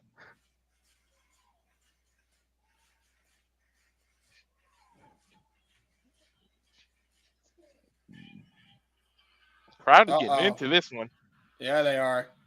Sami Zayn going to try to go for the brain buster. Got countered by Human Tornado, and there's his capture suplex into a face plant. There's one, there's two, and a kick out. And why the hell does he have a hole in his pants? And why was the camera right there for that? Yeah, I was about to say, oh no! Phoenix Star with a spine buster, and now going for a moonsault. Oh! Corkscrew moonsault misses. Scorpio Sky now to the top rope. Frog splash. Nice break up there by Quiksilver. It's the part. Wait. No, I'm sorry. That's Zokre. A nice. It's the part where you can't catch your breath right here. Mm-hmm. There's the 1%er there by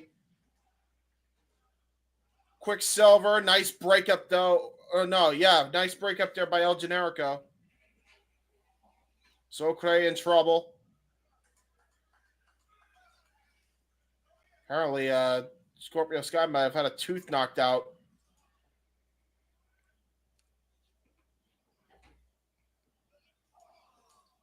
Oh, Jesus.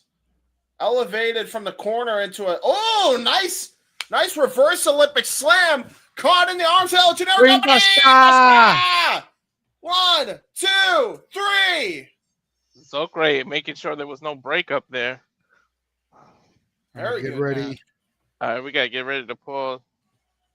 Okay. As soon as they Good, show As that soon as the graphic. graphic comes up, I'll get a Oh. little post match here. Dino Winwood back in with a microphone.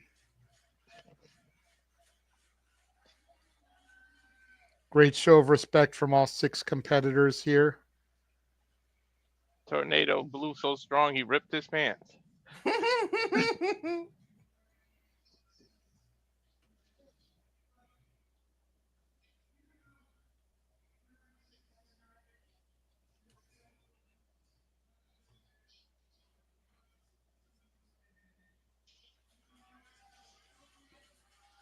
This guy's the Rizzler 20 years before the Rizzler.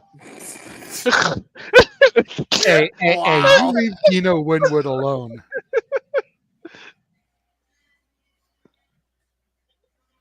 Balloons! They're balloons! They're Happy birthday? Whose birthday? Is it Sky's birthday? Think so, Apparently. yeah. Oh. Shit. So today's Yep. his birthday then. Yeah, Yep, happy birthday. to Scorpio Sky. Yeah, happy birthday, brother. Cumpleaños feliz. Well, They you're actually have 42 now. They have the luchadors talk. That's great. He told him I'm 22, not 32. So that means he's 42 now. The entire sweatbox singing happy birthday to Scorpio Sky. Happy That's awesome. birthday, dear Scorpio. Happy birthday to you. And many That's more. kind of awesome. I'm not going to lie. And pause. There we go. 53-54. Yay! I paused it right on time. Okay, 53, 54. All right, Walter. Ronin added. Added? Yes. Subtracted. And now for a taste of things to come.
Oh, the wrestling and combat sports and other sports. You know what makes me sad while we wait for JJ? Oh, there's JJ. That we don't have no boxing. I was looking forward to that boxing event. We had no boxing. It made me sad. I was looking forward. Yes. Damn sickness. Wow. Alrighty. We ready to go? I am ready to continue if you guys are. I think Walter has a child he's dealing with. Yeah, one moment. Don't let him. Don't move that. He'll eat that. Well, they're having dog troubles. Yeah, all right. Unpause whenever you're ready. You count it down. All right. Right. In 3, 2, 1, play. as we get ready for the Fallen Angel Christopher Daniels defending the X Division Championship against Chris Hero.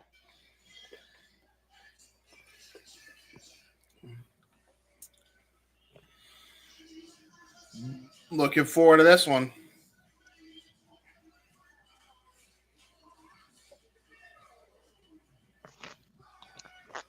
I gotta tell you, Chris Hero never won for fashion. I'll be honest. I'm gonna be real, man. Hey, it's independent wrestling. You don't need to worry about the tights.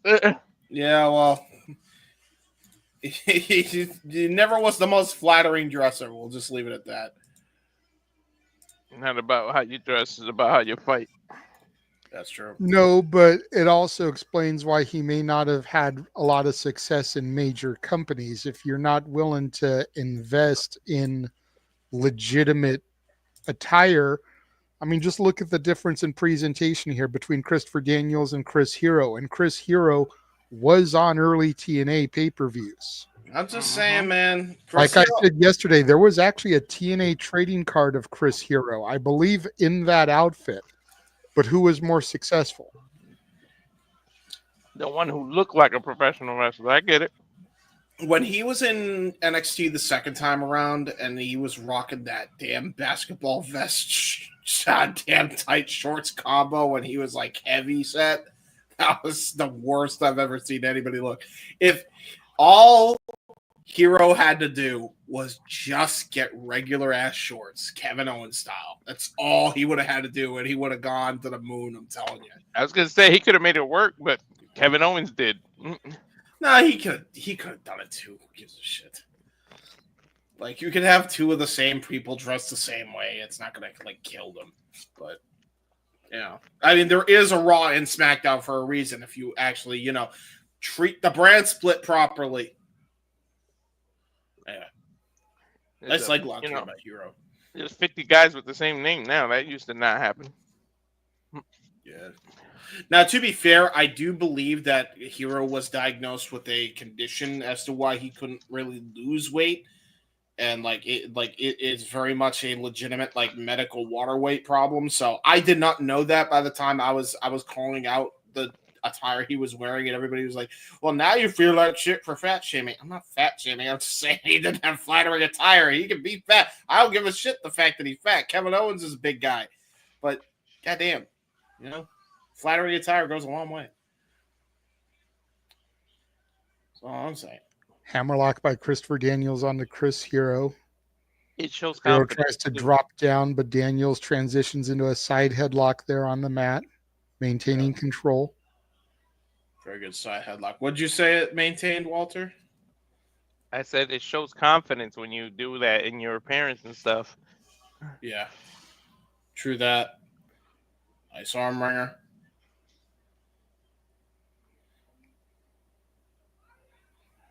I do like the logo on his pants, by the way, on Chris Hero's pants. It's pretty good. Mm-hmm.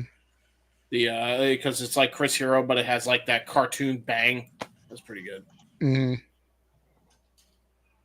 Nice head scissors here, just choking a life or trying to of Chris Hero as Daniels. It's a battle of the. I like the way Daniels hooked the arm there. Yeah, I did too.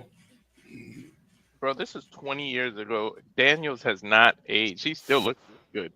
Yeah. Mm-hmm. The fact that he just retired this year is so insane to me.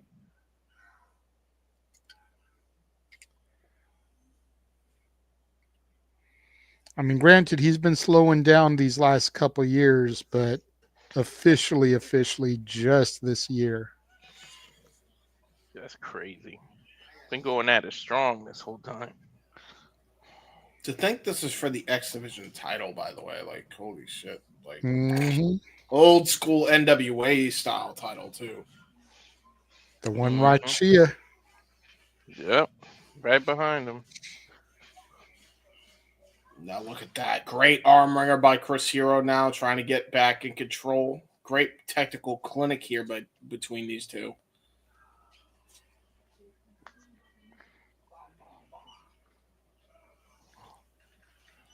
We knew this was going to be a banger as soon as the match was announced. Hell yeah. Especially, even if you didn't know what Hero could deliver, you know what Christopher Daniels could. And after seeing Hero last night, you just knew this was going to be instant gold. Crowd chanting back and forth, "Fallen Angel, let's go, Hero." I gotta tell you, man, it's the battle of the Chris's. That's why they're going by different names here. What the hell was that? I don't know. Well, he was. Yeah, I think he was like showboating for the crowd there. Test of strength here. Greco-Roman knuckle lock coming into play here. We'll see how they transition out of this. These two that know how to technically reverse any type of hold here. And there we go. Right. Exactly what I was expecting. And what a transition by Hero into the cravat lock. Brilliant. You're able to use the height advantage to his advantage there. Yep. That was a nice way to break the arms and get in that position. That's saying something when you can outmaneuver Christopher Daniels. Especially at his prime, Christopher Daniels. Yep.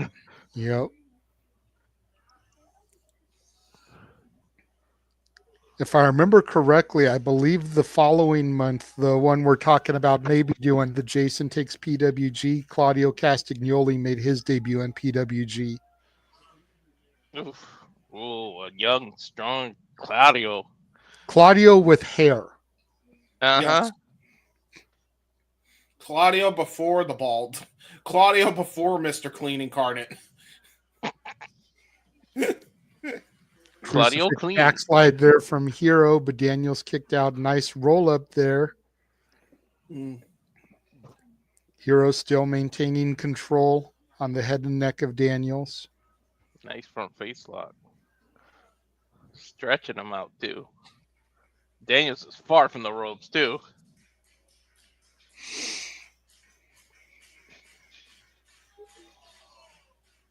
You talk about ring presence and intelligence. Chris Hero put himself in between the ropes so Christopher Daniels can't go forward towards it.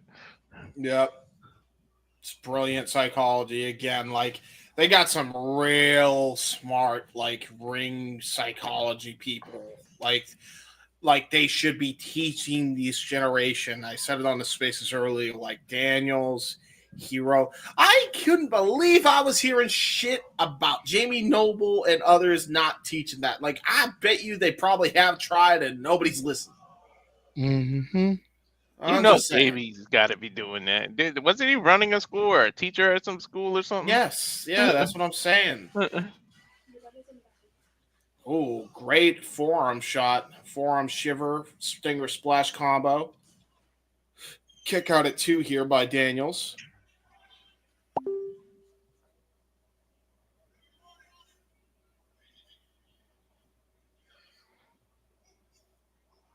Oh, wow. Both guys are really countering each other here.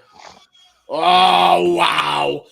Anything you can do, I can do better. Dude, the way he was able to transition into that cravat lock, and look at how he hits those knees right to the pectoral muscle. Brilliant by Chris Hero. Oh, great counter of the running charge there right into that kneecap. That might have dislocated it because look at that. Hero's really clutching at that thing.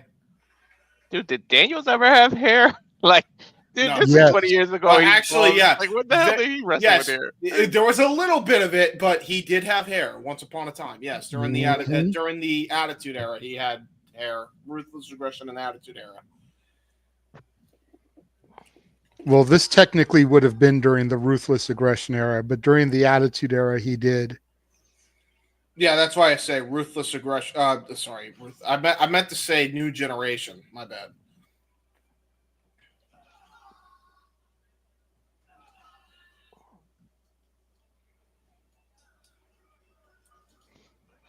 Oh, wow. Ooh, shoulder breaker over onto that knee. Look at that, man. Daniel's a freaking shark now. Smells the blood. since that knee, this match has completely changed. Ooh, good Indian toe hold here by Daniels, just wrenching on that ankle.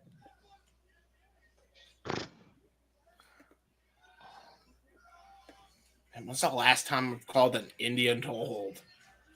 You beat me. Wow, that was a great dodge and roll through escape though by Chris Hero to get into that corner. That was brilliant. And then look, Daniels right back to that same knee. Yeah, it's brilliant. But it is smart by Hero to be there. That was very much boxer instinct almost in a wrestling match, because that's what you want to do. You want to get to the ropes so that way you can stop the onslaught of barrage of punches. In this case, he's trying to stop the barrage on the knee, but that did not work out to Hero's favor.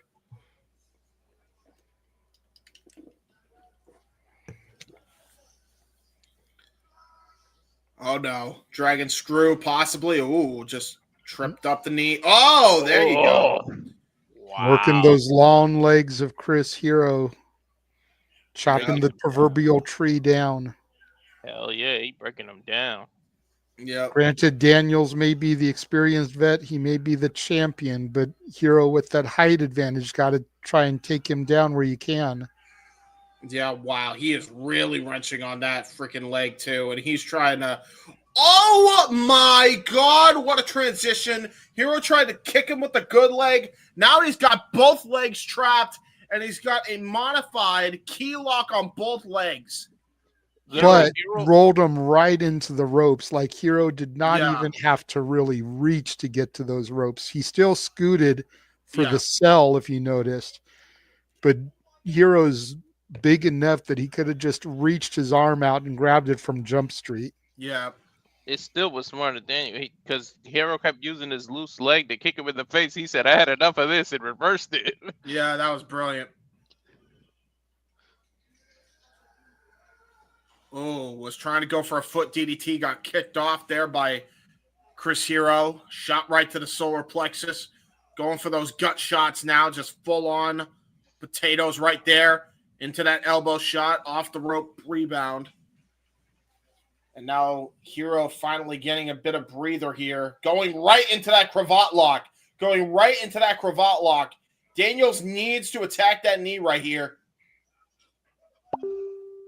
Doesn't go for it right now. And there he goes, right to that knee. Right into a rolling leg lock. Shades now of Bill more Goldberg in the there. center of the ring. Yeah, that was shades of Bill Goldberg, by the way he was able to trap that leg and roll through with that. And look at him. He is absolutely in pain. Finally gets to that rope. To your point, I think the reach advantage definitely helped Hero in this case, JJ.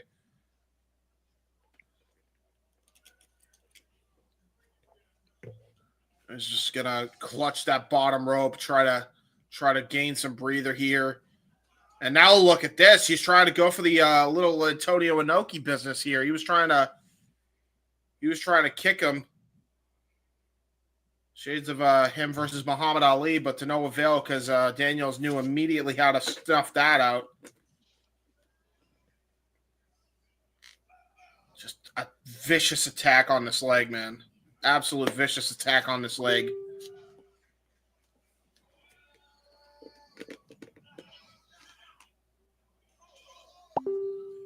Trying to kick right up to the upper back here. Whoever's pinging in the background, can you mute your notifications? That is Walter. That's just how it's going to be because of what he's using. Oh, best moonsault ever out of the leg. Best I don't even moonsault. know what that is that's pinging me. That's your messenger. It's your messenger notifications. If you mute your notifications, it won't ping. Yeah. Oh. I think it's the no DQ chat because I had to mute it on my end as well.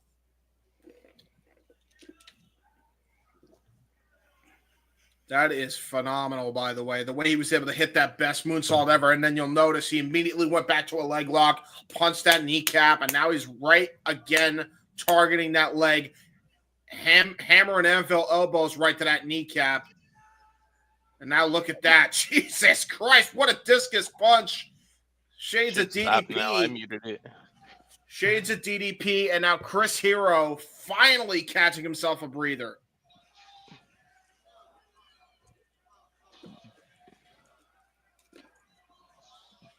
Let's go, hero, fallen angel. Let's go, Mhm. hero. Crowd divided 50-50. Well, again, Chris Hero is the indie sensation. Christopher Daniels is the vet working in a major company.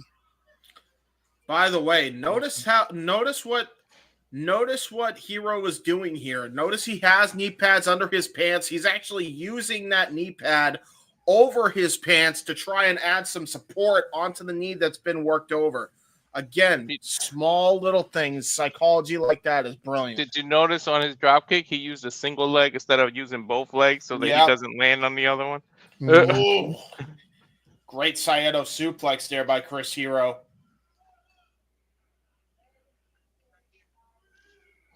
Man, like people, I'm telling you, like matches like this, people need to go back and watch, man, for psychology purposes. I'm telling you, like there's a lot of it in these 2 nights.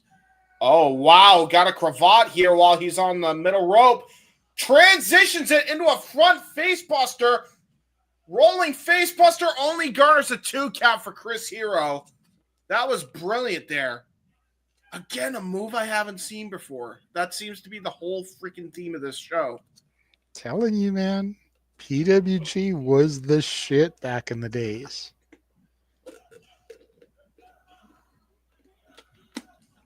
Now, again, targeting that kneecap, and especially now that he exposed it, goes for a cover, gets a 2 count off of the Insuguri to Daniels. This is what really helped intensify my love of professional wrestling, not sports entertainment. Mm-hmm. Man, not for nothing, man, but a lot of these guys were going around the 2000s. Could you have imagined them in the Ruthless Aggression era cruiserweight division? Mm-hmm. Nice roll through into a schoolboy. Transitions it into a hook of the leg pin. Transitions that into a Mahistral cradle reversal. Daniels and Hero training pin covers like it's going out of style now. Just catch can style going up here. Both men trying for backslides. Oh, Jesus. Trying to go for the last rights. Got countered. Chris Hero gets countered again. Goes for a knee bar. Right out of it into an Indian toe hold. Jesus Christ, the technical ability by both guys. Mm-hmm. I thought they were gonna like both try and like an unprettier maneuver. The way they were like jockeying for that position. Look at that though. Look at that.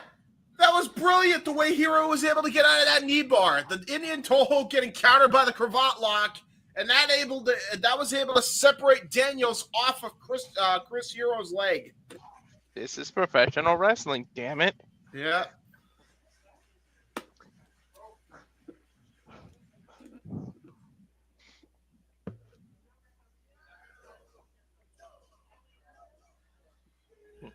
Now forearm shots. Oh my God! Are you kidding me? First of all, that got a 2 count, but he did a forearm shiver, bam, with a freaking right hook. What the fuck, Hero? And look at that. That knee is still affecting her. And now look at, he's going to try to go for a power bomb. Got all of it. Transitions that into, cravat STF. Beautiful. Dude, the transitions are, you know me, I'm a fan of transitions. That's smooth. Dude, the way he's got this cravat locked into the STF, the way he's got the leg locked right around his legs, grapevining him. Give Daniel credit, though. Look how he's working towards the ropes. Yep, that was brilliant. Absolutely brilliant. Pushing his good leg over to that rope. Ooh, Hero hanging on a little bit too long. Hey, he had until 5, and he used all of that 5 count to try and hyperextend that knee. Now both guys with bum wheels here. Oh, Jesus, getting that kneecap punched. Like, that was just a straight right to the kneecap. Holy shit. Every time one of them gets momentum, the other one immediately just goes bloop and reverses it. Oh, my God, what an uppercut. You can hear that all the way through the fucking sweatbox. Mm-hmm. Uppercut slap. Dude, he absolutely floored Chris Hero on the top rope here. Now he's going to go for a superplex. Chris Hero able to counter it. Trying to go for those liver shots. Try to knock Daniels down a peg off the top rope. Chris Hero with forearm shivers. Finally pushes Chris Hero off. Now he's going to try. I don't know if this is wise with a bum knee. Tried to go for a double stop. Jacks up his knee even more so than he already did. And now Daniels going to try to take advantage. Goes for it. Angel's wings. Hook to the far leg. And Daniels retains the X Division title. Take these fallen wings. I know what the real lyrics are. I was just being funny. Dude, that was an awesome match. Oh, look at that. This is the first time I'm faster than the show. Well, there you go. Go back to the other graphic then while he cuts a promo. Or actually, you know what? Keep the graphic up. I'll just remove it for now while he cuts a promo. Yeah. And I'll just put it back up when it's on. Keep the graphic the way it is. I think Daniels is showing Chris respect there. Chris Hero. Dude, that was sportsmanship. That was a great match, dude. That's fucking impressed me, man. And the fact that this shit was 20 years ago, brother. Extending his hand, helping him back to his feet. Both men embracing in the ring. Daniels raising Hero's arm. That knee is jacked, man.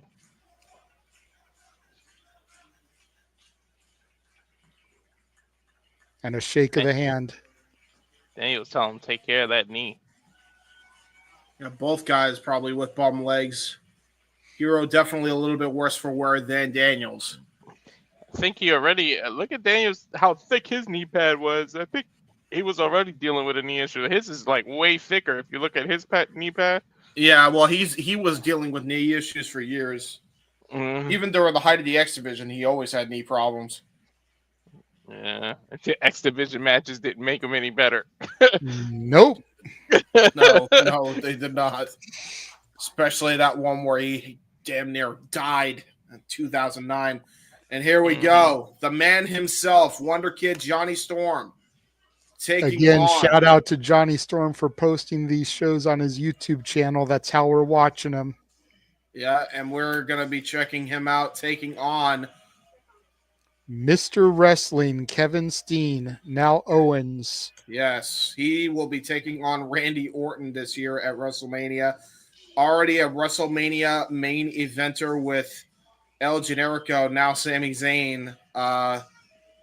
Just unbelievable here. Talk about maintaining history here. Both men getting introduced. You know, after the last match, we're dealing with some technical wizardry between these two men. Bell sounds. Watch out for that water bottle because Kevin Steen used it yesterday. Uh-oh. Little taunting by Kevin Steen and getting flipped off by Johnny Storm for his troubles. Keep it going, gentlemen. I'll be right back. He was making fun of his height. Oh, no. Look at that. Johnny Storm immediately trying to break the finger of Kevin Steen. Dude, look how young Kevin looked. God dang. Yeah, right. It makes me feel old. But keep in mind, we saw Johnny Storm. He had a great showing in the last show, which was last night. So this is going to be our second exposure to this man, the person who actually posted this on YouTube. So it's going to be interesting to see. He had a great showing last time, man. I would have loved to have seen him just judged based off his last performance. Great shove there, though, by Kevin Steen. Dude, even though Kevin Steen was smaller here, you could tell he's got power. Oh, yeah, 100%. He's definitely the bigger of the two here. Mm-hmm. I think what is Kevin? 6'1", 6'2"? What is Kevin? Something like that. Kevin Steen, by this point, I would say max he is 270 pounds here. Mm-hmm. So at the very least here, I'd say Johnny is probably about 230, given at least a freaking 40 to 50 pound difference over to Kevin Steen here. Kevin doing push-ups. There you go. And now look at this. Kevin Steen trying to hold the rope out for Johnny Storm. And he's like, fuck out of here. I don't need your sympathy. fuck out of here. Johnny Storm trying to will himself here with this Sweatbox faithful here for PWG. Oh, thank God. The dog left. Oh, my God. The little guy. I love him. He was getting on my nerves right there. Uh-oh. A little misstep with the ropes. Yeah, trying to go for a springboard of some kind. Ooh, great snap there. Whoa! Wow! Holy He landed shit! on his feet from a snapmare twice. Yeah, he did. The second one was an arm drag. Oh, trying to go for a half and half. Brilliant. How the hell did he land on his feet on a German suplex? What the? This is brilliant already. Johnny Storm showing what he could do here against Mr. Wrestling. Wonder Kid really showing what he could do, and it looks like he might be going to flying.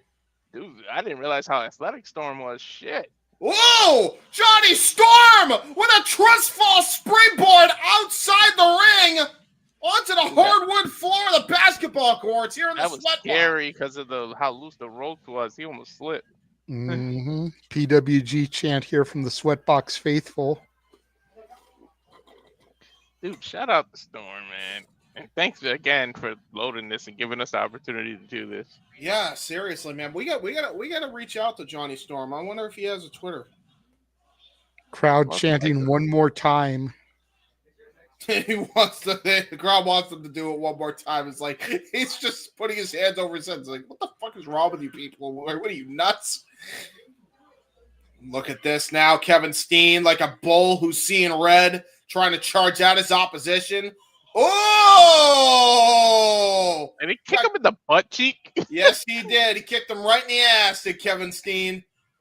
And tried to go for a tilt-a-whirl powerbomb, got counted into a Rana. Nice back elbow. Johnny Storm now. Ooh, nice open palm strike. But again, the just point yesterday is not as effective when somebody wears a shirt. The rope Spanish fly by Johnny Storm. We saw that last night, and a kick out there at 2 by Kevin Steen. Granted, it's thin padding, but it's padding nonetheless. It's like the little gym mat on the hardwood floor. Kevin Steen now. Oh, nice flapjack. Pancaking Johnny Storm right onto the mat. Kevin Steen just stomping away at Johnny Storm, and now he's just choking him with his boot. I wonder if this may be a case of Steen just taking his opponent too lightly, because I don't feel like he was expecting this shit. You know what I mean? Yeah. Mr. Wrestling showing why he is that nickname and more. Kevin Steen now. Oh, nice fireman's carry into a gut buster. Just really working on those ribs now, trying to knock the wind out of Johnny Storm. I think the crowd was chanting Mr. Wrestling. Oh, Jesus Christ. Little jaw jacked by Kevin Steen into some... Jaw jacking? He slapped the shit out of him. Yeah, right after he freaking talked shit. Yeah. Slapped the shit out of him, punched the shit out of him, and then he just started choking him. He was jaw jacking and then tried to jack his jaw. Nice Kevin was mocking the crowd there. Nice clothesline into the corner by Kevin Steen. Nice He's telling everybody to shush. I think he might chop him, so he wants everybody to hear it. Woo! God damn. Right? I jumped. And just like that, JJ Williams is having flashbacks. All right, me too. Legit. Johnny Storm. Ooh, there's that springboard out of the ropes into the Hurricane Rana. Nice tiaras. Oh, my God. Kevin Steen taking a page out of Andrew Martin's playbook. Eat your heart out with a nice, vicious big boot and a kick out of 2 by Johnny Storm. Things you have no idea, dude. It's like a tradition. When you learn to wrestle, they line up the class and make them all chop you. You have no idea, dude. You have to stand there and take like 6, 7 people in a row chopping you, bro. That's what I did. Listen, Yeah, I've seen those initiations. They don't look pretty. I don't need to experience it to know that shit must hurt. Hurts like a son of a bitch. Nice stalling vertical suplex there from Kevin Steen. Showing that he's got some muscle. Some maple leaf muscle. Oh, He's talking to the crowd. He's looking at a female. It's like, hey, yeah, call me. You like that? You like that? Mr. Muscle might have been his Montreal, wife. right? Might have been. It's a freaking blonde chick. Wouldn't surprise me. Nice chop again by Kevin Steen. Go ahead, Walter. No, I just said it might have been some Montreal Muscle. Montreal Muscle versus Maple Leaf Muscle. Who will win? Ooh, great spray off the middle rope to stomp his chest. Brilliant maneuvering there by Kevin Steen. He's a little frustrated that he can't get the 3, I think. Steen telling the referee, I want you to count to 3. Kevin Steen always finding some excuses even back then. Nothing's changed. Never changed. Kevin Owens never changed. You can count to 3. Ooh, brilliant drop kick out of that pop-up there. It looked like Kevin Owens, maybe Kevin Steen was trying to go for that pop-up power bomb. Got countered into that drop kick. And now Johnny Storm going to try to take advantage into a middle rope moonsault, perfectly executed. Hook to the outside leg and a kick out by Steen. Dude, he got all that moonsault. Yeah, he did. Right on his head, too, by the way. So you give somebody a concussion. Johnny Storm now trying to maintain. Ooh, nice kick to the gut. Took him too lightly, you could tell. Yeah, absolutely. Height advantage and weight advantage might not be Johnny Storm, but he definitely makes up for it in heart here. Definitely the technical ability. Yeah, he's pulling some moves on Kevin. And now he just slapped the shit out of Kevin. Trying to go for something here. Oh, got countered though by Kevin Steen. And going for that German. Oh, got countered into a tornado DDT. Spiked Kevin. Big time spike. Hell yeah. That extra weight Kevin had all just landed on his neck. You talk about the weight advantage. Yeah, that was absolutely momentum, definitely on the side of Johnny Storm as he crawls to the cover into a near fall. Dueling chance of let's go Johnny, Mr. Wrestling. Mr. Wrestling, that being Kevin Steen. Storm saying it's over. Storm gonna possibly look for his finish here. But look at this. Now both guys just trading shots back and forth. Oh, my God. Wow, that was brilliant. Johnny Storm trying to go for the springboard again. Got caught with a German suplex. Springboard by Kevin Steen. Taking a shade out of Shelton Benjamin's playbook. And now both men gasping from exhaustion and both men down here. Taking a page of the shouting. Damn, what's this 05? What was he doing? World's Greatest Tag Team at that time? No, I think 05 was Intercontinental Champion Shelton. He was just about to enter the first ever Money in the Bank match the following night. Yep. Kick out at 2 by Johnny Storm out of that German suplex counter. Gotta imagine if Kevin Owens wasn't exhausted, he easily could have won the match off that German. Shelton had one of the biggest spots in that match, running up that ladder. Yeah, he did. Oh, wow. Ooh, whoa! There it is. Capture suplex, twisting side slam by Kevin Owens. That's actually a vintage move, by the way, of his. And a kick out, nonetheless, by Johnny Storm. It's almost a variation of a Blue Thunder without the release. And guess what? It didn't get a 3. Well, it ain't a Blue Thunder. That was more of a protoplex, a variation of a protoplex, which actually has won matches.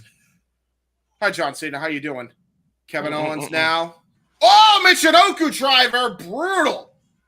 Cover. There's 2. And a kick out still by Johnny Storm. Dude, he really spiked his neck when he did that. Yeah, he did.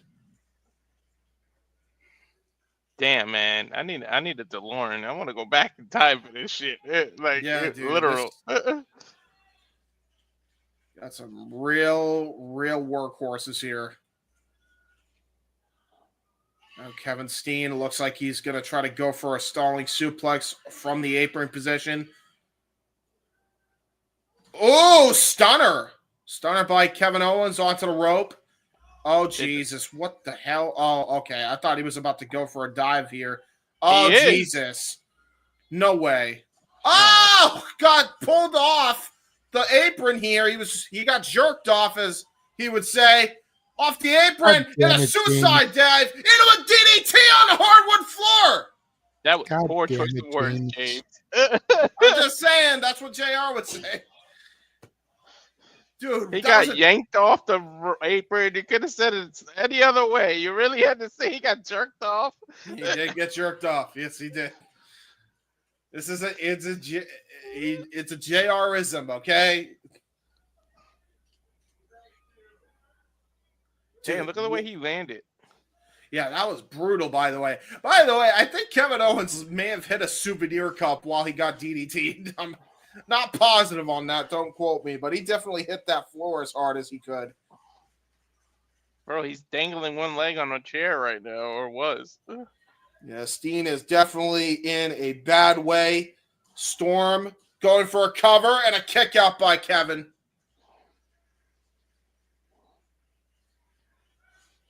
Great matchup here between these two guys. Yep. And I love how Kevin like yells at the referee and shit between moves. Ugh. I don't know. At this point, I don't think he can pick Kevin up like that. He's too tired. Ooh, wow. Innovated the code breaker into a backstabber. Lung blower combo into a cover. Goes Johnny Storm and only garners a 2. Kevin Steen with a powerful kick out. That was a 2.999999. Yep. Well, we know where Jericho got the code breaker from. Hello, Johnny Storm. How the hell are you?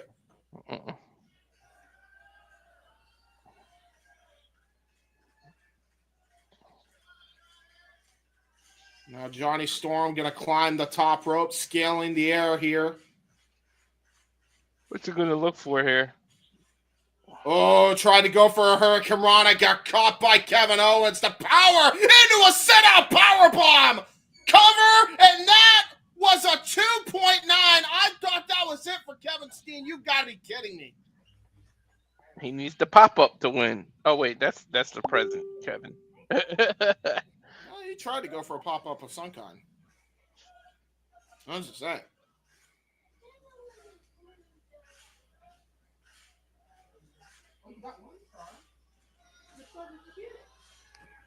Mr. Wrestling now going to try to channel the Sweatbox's energy here.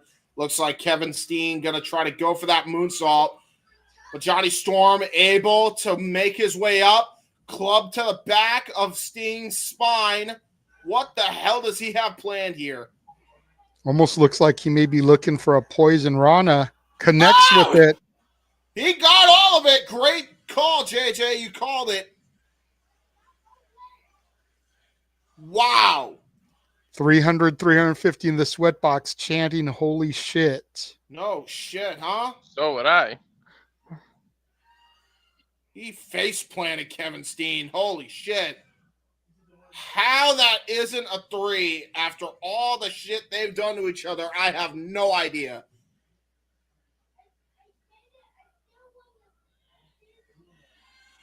And now Johnny Storm going to climb up top here.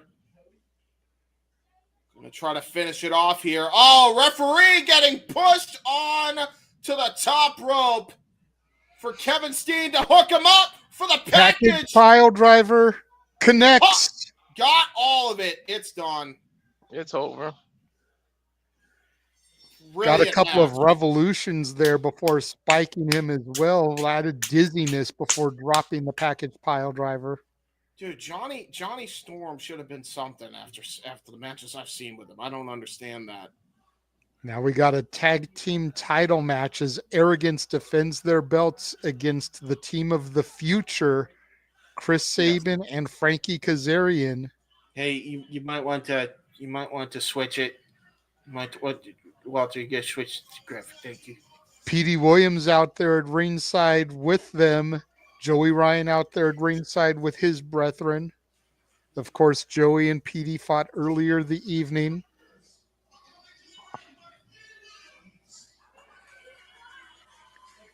Which, let's just think about this for a minute, okay? Petey Williams is still full-blown heel at this point, but he's out there with the babyface tag team. Right. Granted, he was a babyface on this evening because he was fighting Joey Ryan, but in TNA at this point, he's still full-blown heel mode. And Yeah, he's out there with Frankie Kazarian and Chris Sabin. full on Team Canada. Team Canada. Yeah, 05, right? Isn't that when Christian went over there? Mm-hmm. With all that hockey hullabaloo and that bitch Anne Murray too. Blame Canada. Uh-huh. Blame Canada. They're not even a real country anyway.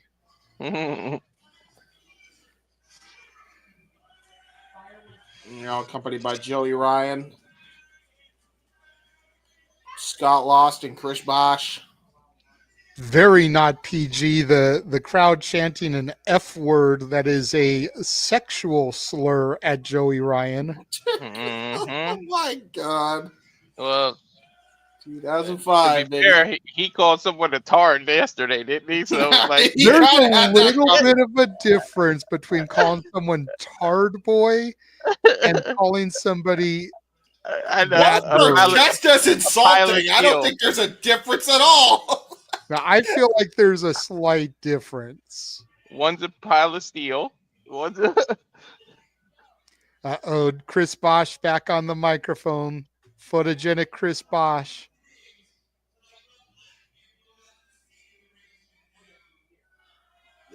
What did he say? The black people that got a The seating seating arrangement down. arrangement down. That's horrific. That's just Different really time. racist. Different time. No, it's still bad. Like, you can't say that, even in 05. Hey. Bro. We were, a few years before that, we He got the said, people let's like you go don't black, deserve. man. Yeah. Man, he was the fucking Bubba Ray Sabin Dudley telling of the people show. to move. And then Frankie's suicide dive over the top rope. Start tape off. Yay! Fuck you, Chris Bosch. And he's still with a mic on the floor and trying to talk to it. Petey's still in the ring there. Finally getting out of the ring. The King of TNA opening up on Scott Lost here. As the bell finally sounds, here we go. Kazarian and Sabin double teaming the professional. Uh-oh. Ow, slingshot drop kick. Ooh, kip up by Frankie Kazarian and into a sliding drop kick there by Chris Sabin.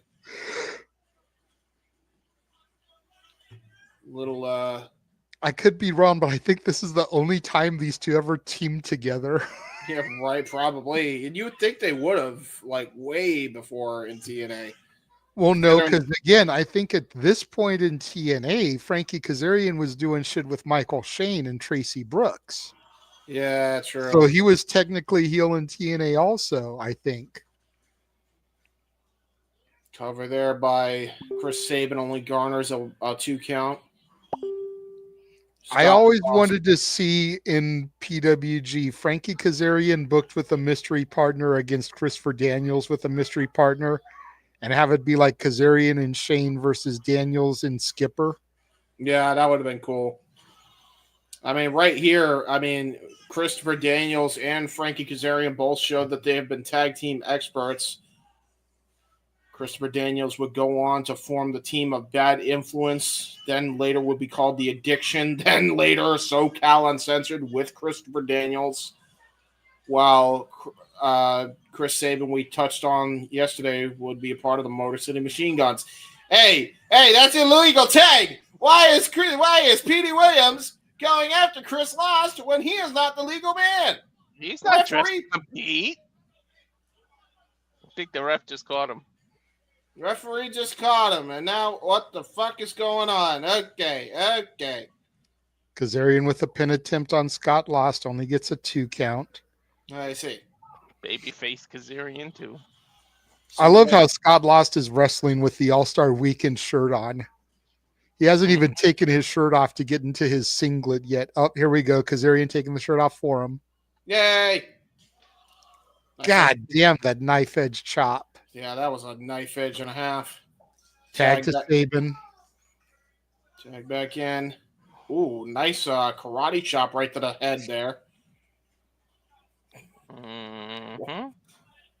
Winding up after that one, like, oh yeah, damn, I hurt him good.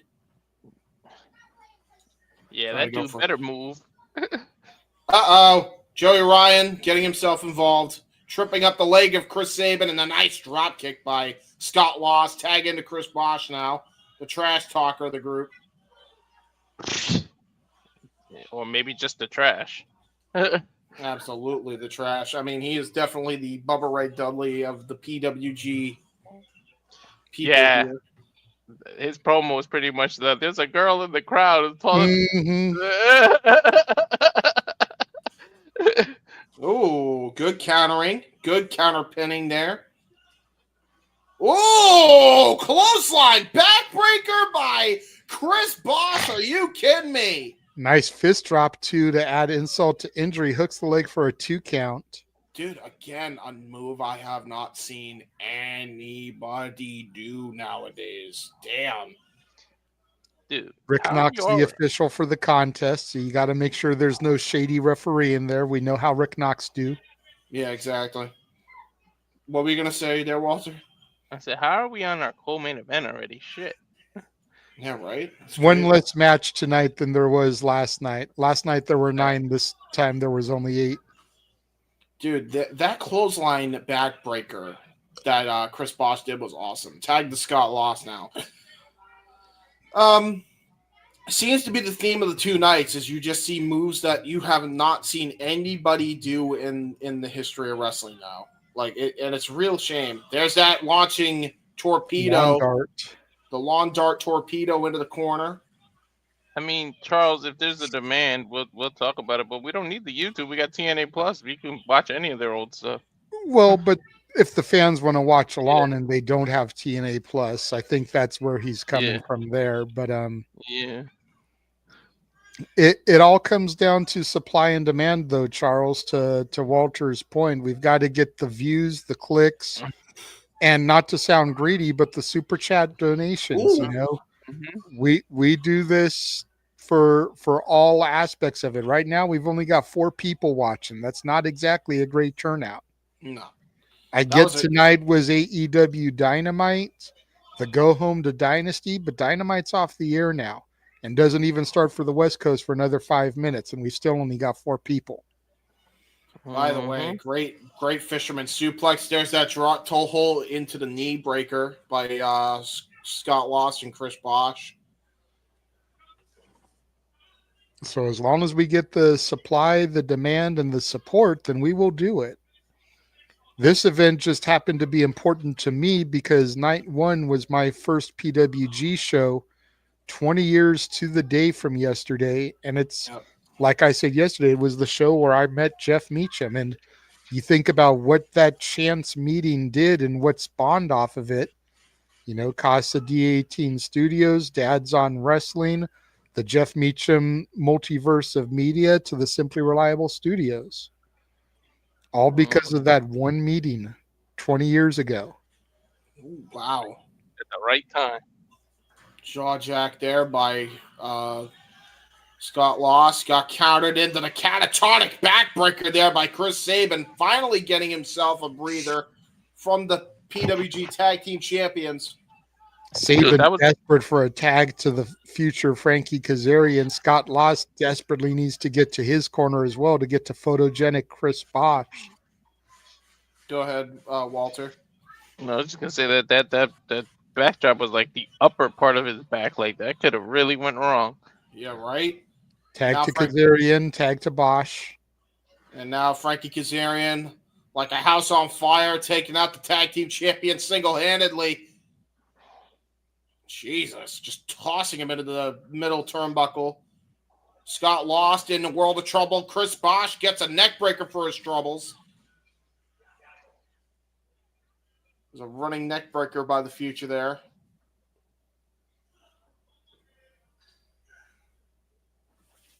Ooh, Kaz now getting tossed onto the apron. Chris Bosch getting shoulder thrusted into his partner. Double DDT by Frankie Kazarian on Bosch and Lost.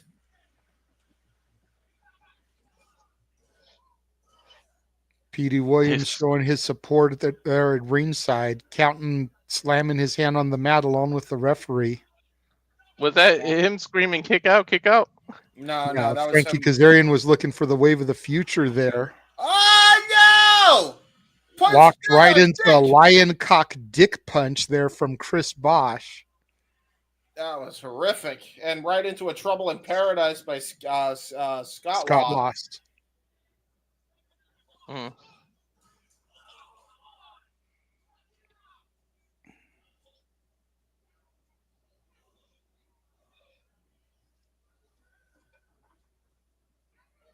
Oh my God! North suplex into a backbreaker. Holy shit. Dude, bro, these moves, man. Hey, remember what I said from last night, where people should actually look at they should look at the show. Apply copy paste here. Thank you. Yeah, All right, cool. it's okay, James. Thankfully, I was with you last night, so I know what you're trying to say. By the way, great twist of fate stunner there by Frankie Kazarian. Actually did it better than Jeff Hardy. I mean, what? Scott lost with Frankie Kazarian tied to the Tree of Woe here. JJ can always figure out what you're saying, James. I speak typo, he speaks tism. Thank you. I was going to say, from hanging out with Walter enough, I think I speak typo somewhat, but I think I speak ism better. Oh! Freaking dude! Was that even on purpose? A cutter leg drop combination there from Frankie Kazarian. Yeah, and he did the Stratisfaction rotation into it, by the way. It almost looked like the leg drop was a coincidental accident because he was just there laying down. It's called psychology. Sorry. Because that clearly was not something we expected. Kick to the midsection, countered Inseguri from Saban there onto Scott Lost. Bosch going off against Frankie Kazarian. Frankie Kazarian getting power bomb combination team offense. Only garners a 2 count for Saban and Frankie, the future tag team here. Yep, Kazarian with the pop-up, Saban with the power bomb onto Bosch there. Kazarian springboard head scissors. Holy shit, what a Hurricane Rana Tierras to the outside. Scott Lost absolutely eating shit onto that basketball court. And Saban ain't done. Looks like he's going to add even more insult to injury. Ooh, saw Chris Bosch cut him off at the pass with the TNA kick. And now got him in an Argentine backbreaker. Turns it into a razor's edge into the top turnbuckle. The hell? That's a true buckle bomb. Jesus. Right? Hooks the inside leg. Joey Ryan in. Oh, Joey Ryan pulled the referee out. And now Joey Ryan. Petey Williams back in. Of course, Petey and Joey fought earlier this evening. They've been telling Joey to turn around. That's not good for you, buddy. Oh, no. Back Ping and pong forth. punches from Saban and Petey.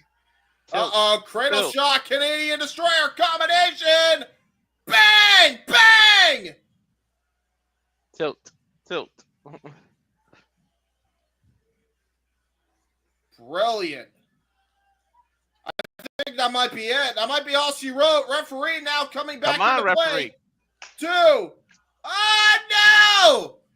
Scott Lost pulled Rick Knox out of the ring, so he couldn't make the 3 count. Saban in with the forearms to Lost. Nice back elbow from Lost to Saban. Drop kick. Jesus, what a calf kick. That was a calf kick.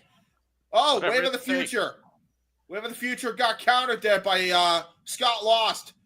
Counter out of the charge from Frankie. Gonna go for an O'Connor roll. Oh, got countered! Oh, my God! Chris Bosch and Scott Lost retain the tag team titles. Upset pin. They stole one there. Mm-hmm.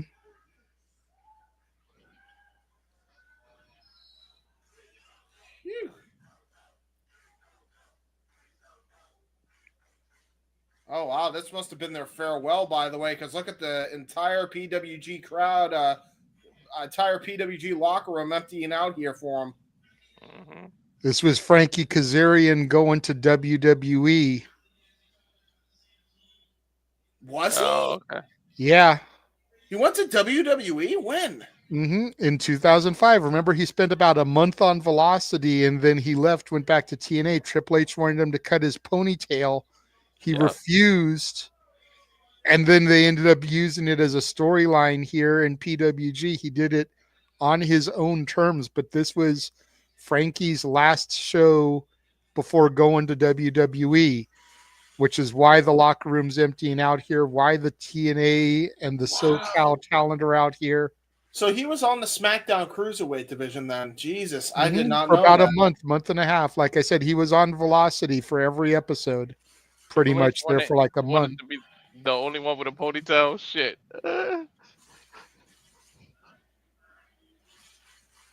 And to be fair, he doesn't have a ponytail now, and No, he never grew it back, but they did it as a storyline here.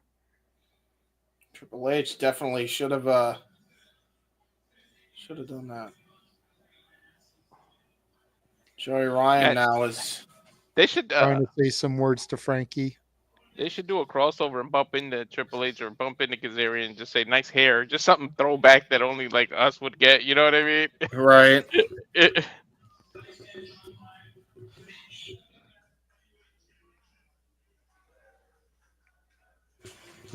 Joey Ryan's the one speaking to Frankie here.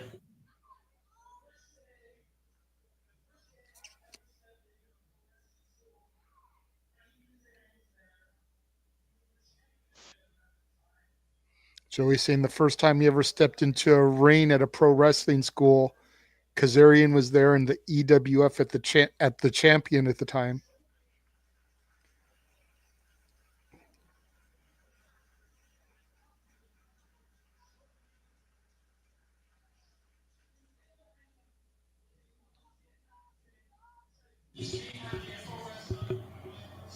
Kazarian was in the ring taking bumps he didn't have to take, trying to show me how to be a wrestler my first day. That was 5 years ago. And it's crazy when you think about how good Joey Ryan was at this point, that he had only been in the business for about 5 years. It's a damn shame what happened.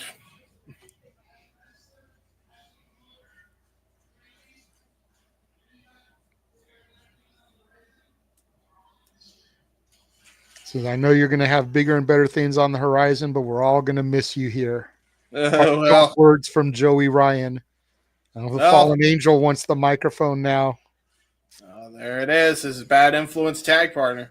Bad Influence, SCU, and this was before all of that. Mm-hmm. Dude, it's weird to see him in jeans to me. I don't know why.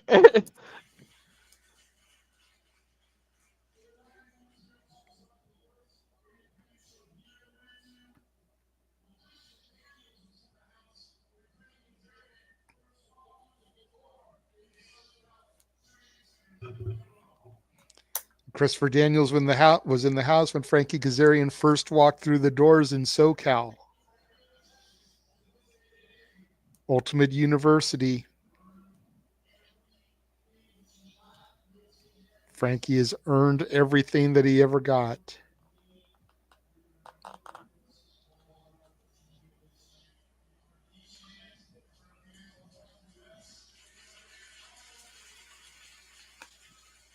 Unfortunately, his run wouldn't last as long as all of this hype, but it's still great to see all of this love and support for a SoCal legend. A man who's still been doing it for even 20 more years since this and could be the next TNA World Heavyweight Champion. And long over fucking due world title run for Frankie, by the way. Yeah. Dude should have been a world champion everywhere he went. Wow.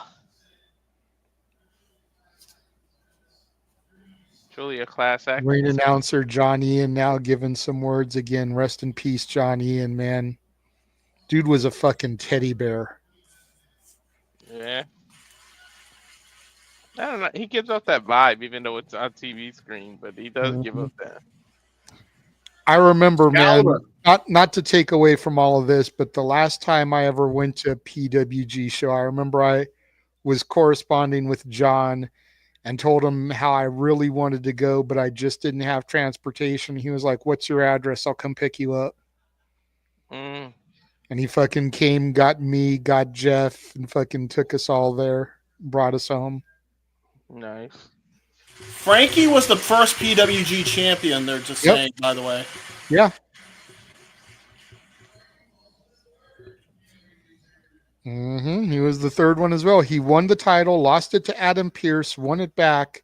Then I believe he lost it to Super Dragon.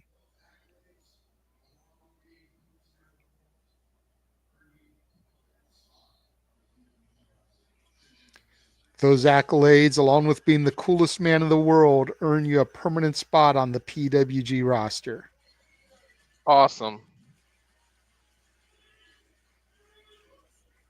The crowd screaming, "Speech, speech!" Speech. Yay, Frankie. It's weird, but it did work out. It feels like this is your speech until you win the world title. Win, Frankie, You gotta win do it.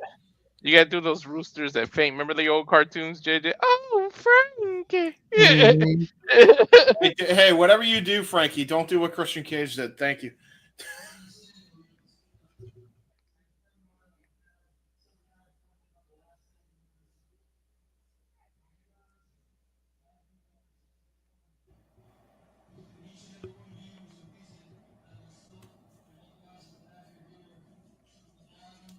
Frankie showing love to the Sweatbox faithful, saying that all of us are the reason why he and all the guys in the back are here. Yeah.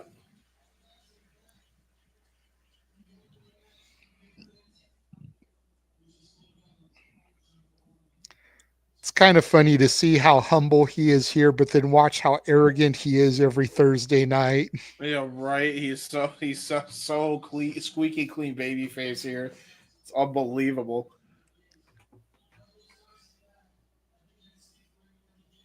I mean, this is the guy right here, short tights, ponytail, that used to come out to "You're the Best Around" from the Karate Kid.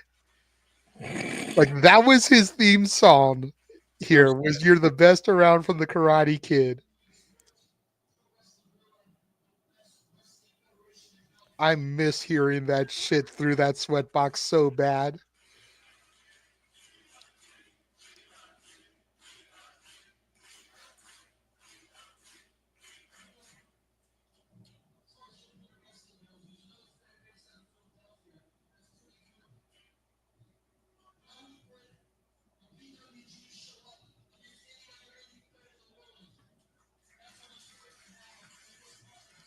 Says he'd put a PWG show up against any independent company in the world. That's how much faith he has in PWG.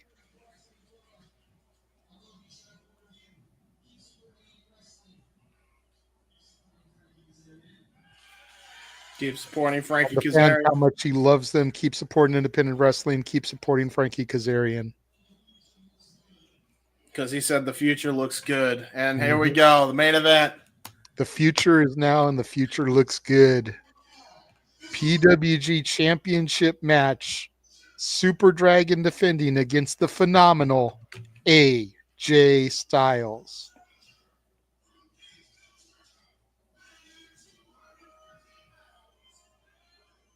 Some boos for AJ there. Boos for AJ. Cheers for Super Dragon. Again, you got to think about it. It's the establishment coming into the homegrown. Super Dragon is the local hero. AJ's the outsider. So, of course, you're going to get the locals that are really cheering Super Dragon here because they don't want AJ to take the title from their local hero.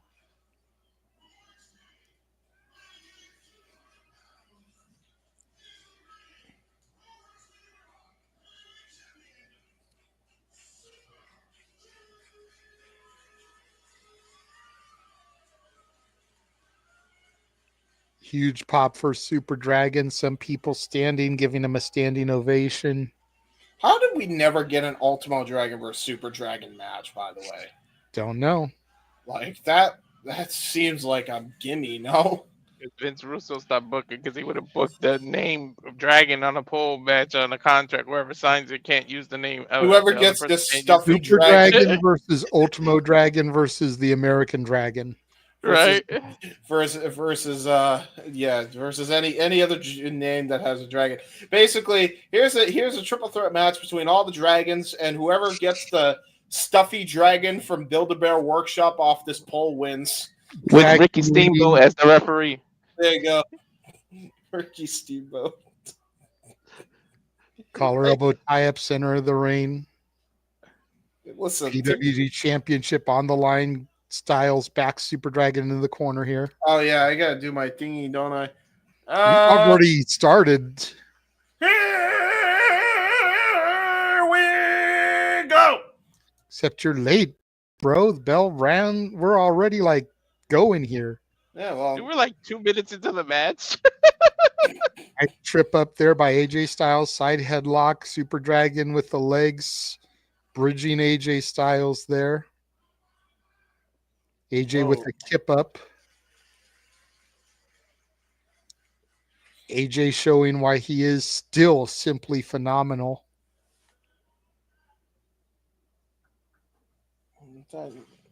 Super Dragon shoots in for the leg, trips him up, going right to work there on that left leg. You got AJ Styles trying to go for the chin there. Try to break up that leg lock. Oh, now transition into an armbar. Try to get out of it that way. Ooh.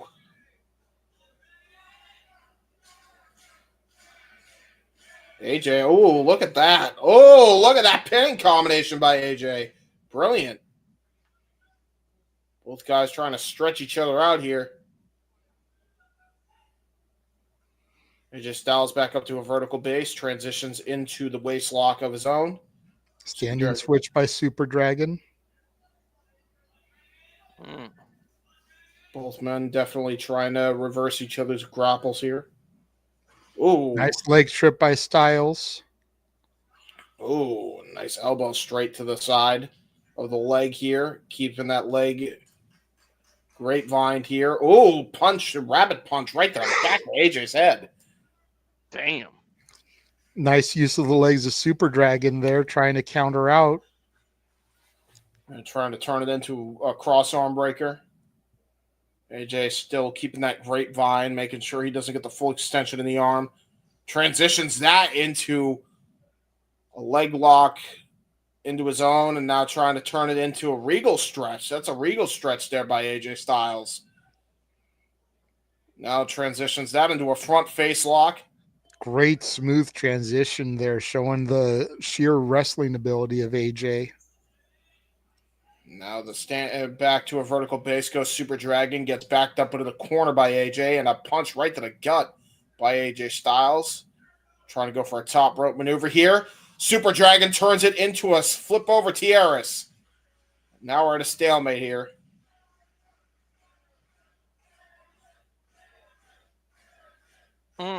Now listen to the crowd. Dragon now getting chants here from the crowd. Now we're back to a stalemate position here. Super Dragon now trying to figure out something here. AJ trying to find an opening. Dragon sucks chance in favor of AJ. Crowd booing that side of the audience. Now we're going to go for a Greco-Roman knuckle lock here. See which one wins this test of strength here. AJ Styles trying to win that one here. Ooh, nice leg kick right to the side of the leg. Super Dragon returns one in kind. Brilliant. Ooh, kick right to the side of the gut there. Side to the liver. Brilliant there by AJ. Tries to go for a pin cover. Only garners a 1 count. Another cover. That time a 2 count. Ooh, Great transition there by Super Dragon as he tries to use his head and neck strength to get out of that. But nice transition. The minute Super Dragon got out of the test of strength pin, AJ turns it into a Ricky Steamboat-esque arm drag, brings him right back down to the mat, and works on that arm. Just some technical wrestling for your ass. Mm-hmm. Mm-hmm. Now AJ Styles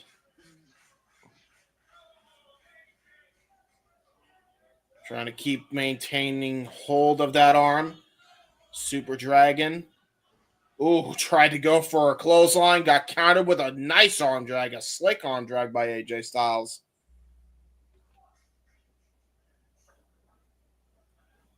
Ooh, nice.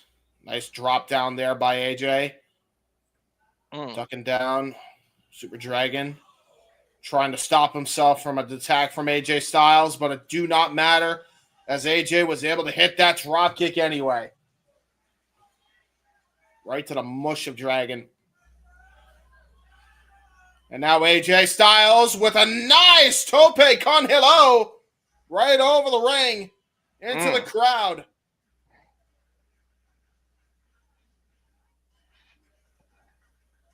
That gets a standing ovation from the crowd. Again, that is a hard basketball floor, and you can see AJ clutching his lower back, excuse me.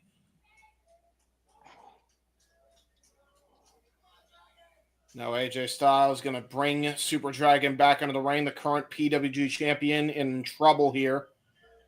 AJ goes for the cover. There's two, and a kick out there by Dragon.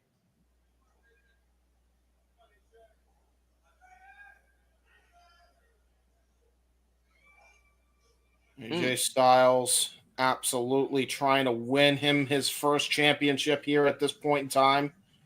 Well, other than the NWA title. Nice backdrop. Yeah, great back suplex. Yeah, great back suplex there by AJ.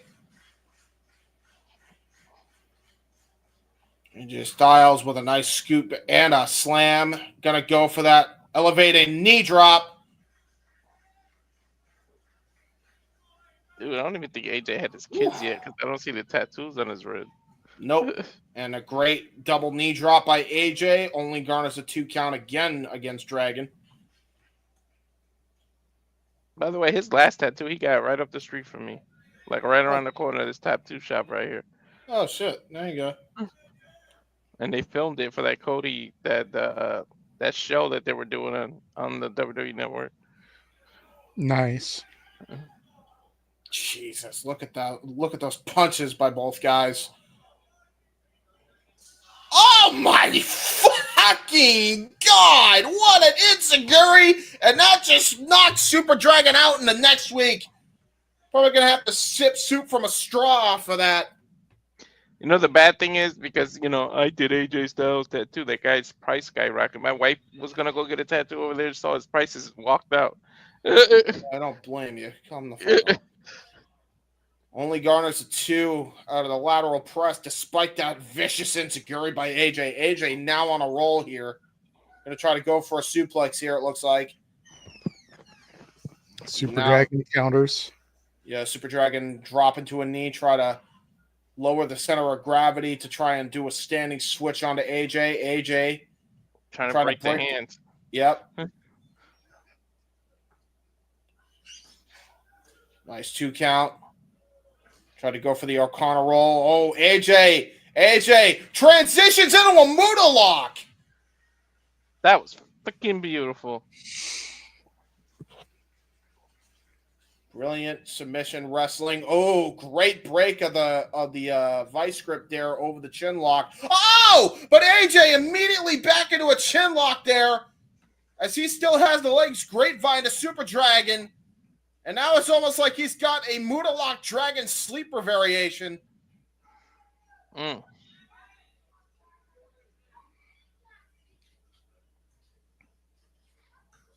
Ooh, nice knife edge chop to the back. Jesus. Trying to bring him back down to the mat. Now it looks like he might be trying to transition this into a bow and arrow. Beautiful by AJ Styles.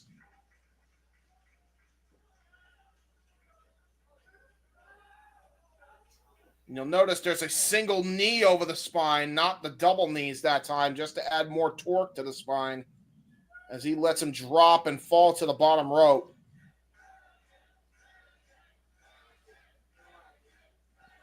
Crowd getting behind AJ now. It just showing Sounds him. like they're still mixed. It sounds like they're chanting AJ and Dragon all at the same time. Yeah, you ain't Yeah. kidding. Now Irish whip into the corner, trying to go for a charging attack. Does Styles, gets a big boot for his troubles. Forearm shiver. Oh my lord, holy shit. That was dangerous. Yeah, that was very dangerous. That drop toe hold was almost to the bottom turnbuckle. Super Dragon with the suicide dive con hello. Sends AJ all the way to the freaking back row, all the way through the chairs. And now both men are hurting. Crowd chanting holy shit, and rightfully so. That's insane by Dragon. I wonder why he had to retire early. God damn, he freaking laid that shit in. And that's a basketball floor. There was no padding out there whatsoever. And the chairs breaking the fall doesn't help.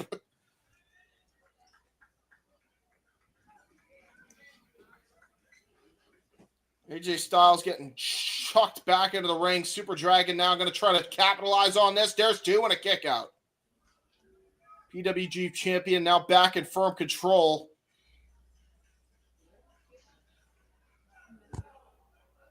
AJ Styles with forearm shivers to try and maintain it. Oh, wow. Brilliant into an STF. Great counter by Super Dragon. Whew. Wow. By the way, look at the way he's got this STF. He's just cutting off the breathing pattern for AJ Styles over the nose, making him have to breathe through his mouth. That exhausts more energy of AJ Styles having to do something like that. And you'll notice AJ immediately trying to break the S grip of Super Dragon into this STF.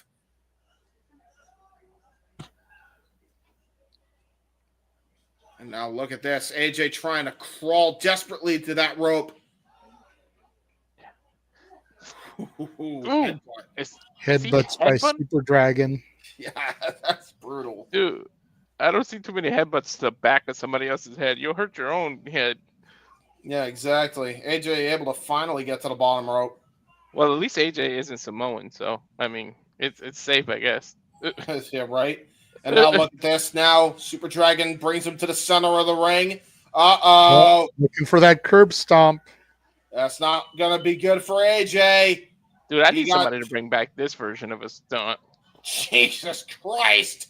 Just absolutely leveling AJ. Going to go for the cover now. Lateral press. There's two. And AJ kicks out at one. You know who I feel like would fit that stomp doing it against Swerve? Ooh, look at that. Look at the head scissor, by the way. That's a great shout, by the way. Swerve should bring it back. Mm-hmm.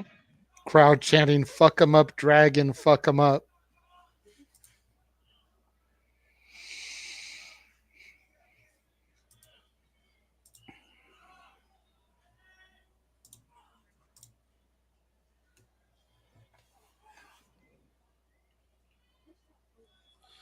Now AJ Styles trying to kip up here.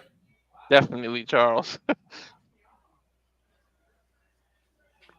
This is madness in a great way. Dude, the fact that he survived that stomp in a one count. Yeah, dude. That's crazy. You got an adrenaline rush right there. That you got to figure that was pure adrenaline. Adrenaline in his soul. Dun, dun, dun, dun, dun, dun, dun. Sorry. Oh my God, it's Cody Rhodes. Cody Rhodes. And now here we go. Trading strikes between both men here. Ow. Yikes. AJ Styles just getting floored here. About to go for a discus punch. Got caught with a Pele kick.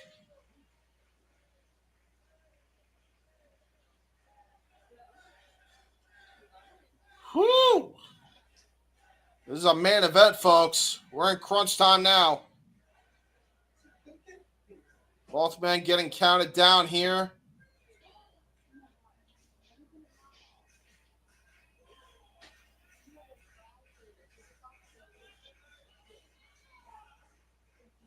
Great matchup for the PWG World Title. And now both men back up to their feet again, and here we go. We're just back to square one with these two. Oh my lord! Did he try to do a side heel kick and didn't get it all the way? Yeah, he did. He just stiffed him with that, and there's a hell of a lacious clothesline by AJ. You can tell AJ was going to get built. Look at his body then, because he's even more built now. His arms are ridiculous right now. Mm-hmm. Yeah, AJ. Everybody says AJ is in shape now, but man, he always had crazy lats. He always was in shape, but I feel like he eats like 5,000 calories now. Like now, like I think he hits it hard now. Oh yeah, for sure. Great kick out there out of that neck breaker there by AJ Styles. Looks like he's going to try to go for a pump handle maneuver here. Oh! Turns it into a gut buster.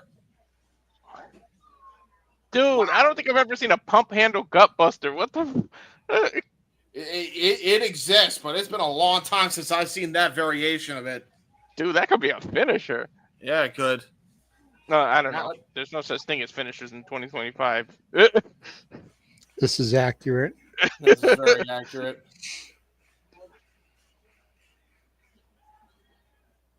Oh, nice Hurricanrana by Super Dragon.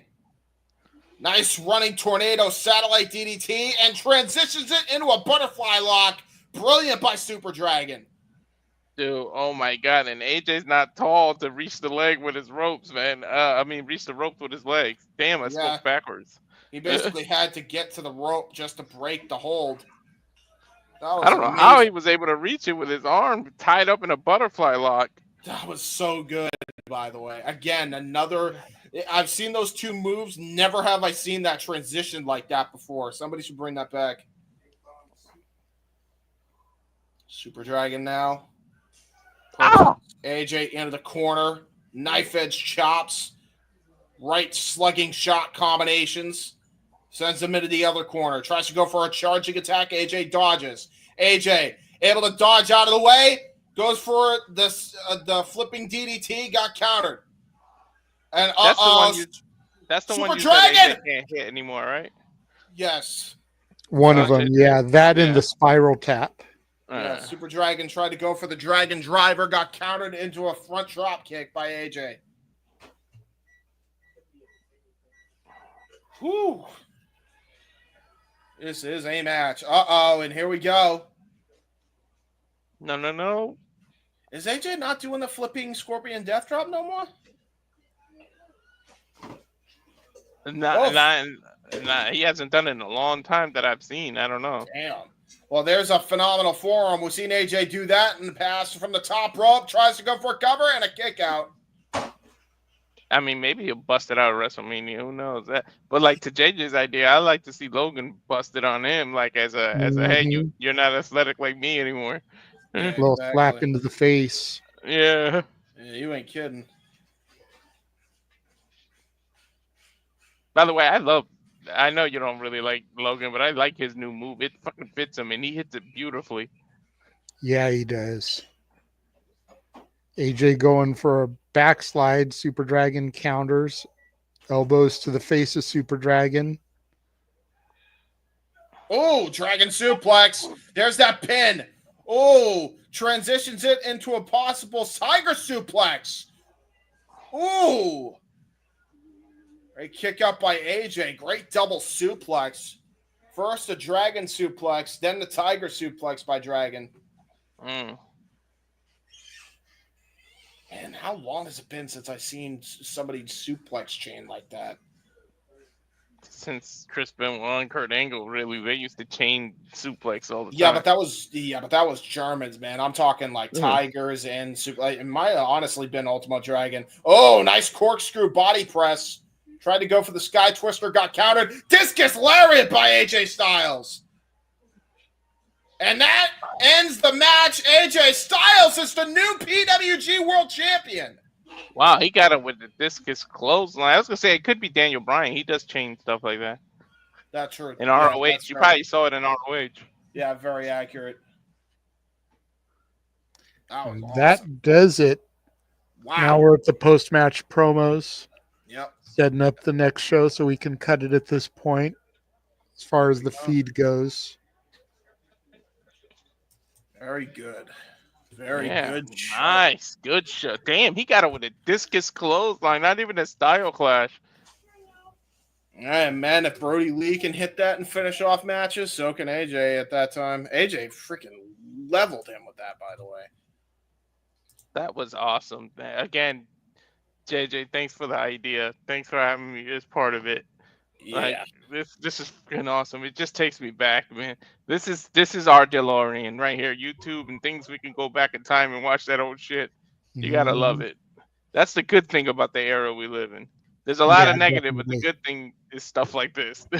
Definitely. This may not have been my initial ideal group for this shows, Mhm, but I think it's worked out a little bit better because instead of having two people that were there and part of it mhm, educating one person, it's been two people that weren't there and one person that was. I think it ended up working out better this way. mhm. I'm glad you guys enjoyed it. Yes. You Very know, much if so. we decide to do it again, it'll be Tuesday, May 13th. Jason takes PWG 20 years later. Need to get people in the chat letting us know they want it. Tell us they want it again. Main event of that one is title for title.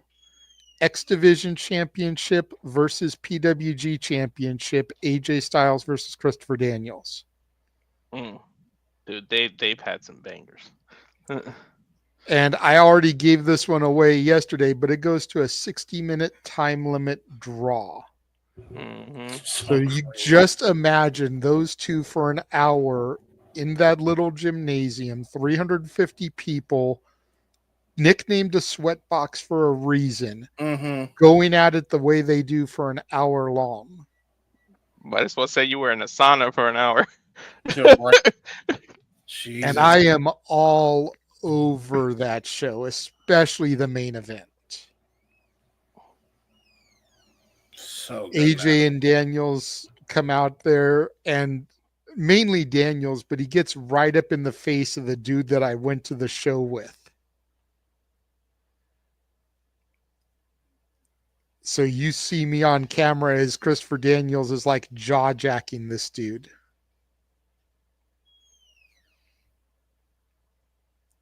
Great shit, great shit. But again, fans have to tell us they want it. And then we'll do it again. Mhm. Maybe for that one, we'll be able to get the whole team. We'll get Jeff there for that one, hopefully. Get Yes. Noah there for that one. You guys come back. Yeah, for sure. I enjoyed this. I enjoyed the fuck out of it. This was a great show. Last two shows, man, have been great. I'd say night one edges out night two by a smidge. I agree. But I also feel that that's bias on my part because I was there for night one. You know, you figure night two had Joey versus Petey. We actually got to see the Destroyer in the match. Night two had the quote unquote retirement of Frankie Kazarian from the SoCal indie scene. Granted, we know what happened in hindsight, but in the moment, I'm sure it was a very emotional thing. You had the birthday of Scorpio Sky on night two. You had the title change on night two. So night two definitely had some shit going for it. Mhm. I've always felt night one was better because of personal bias, but if you're here saying night one was better and you weren't there for the personal bias, that, you know, kind of helps defend what I've always felt.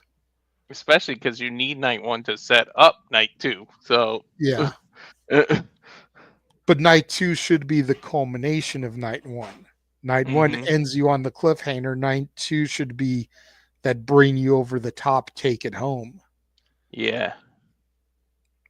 So, in their own ways, each night should be better than the other one because night one should be just good enough to set you up for that cliffhanger, and night two should bring you there. Mhm. Should make the climax, you know.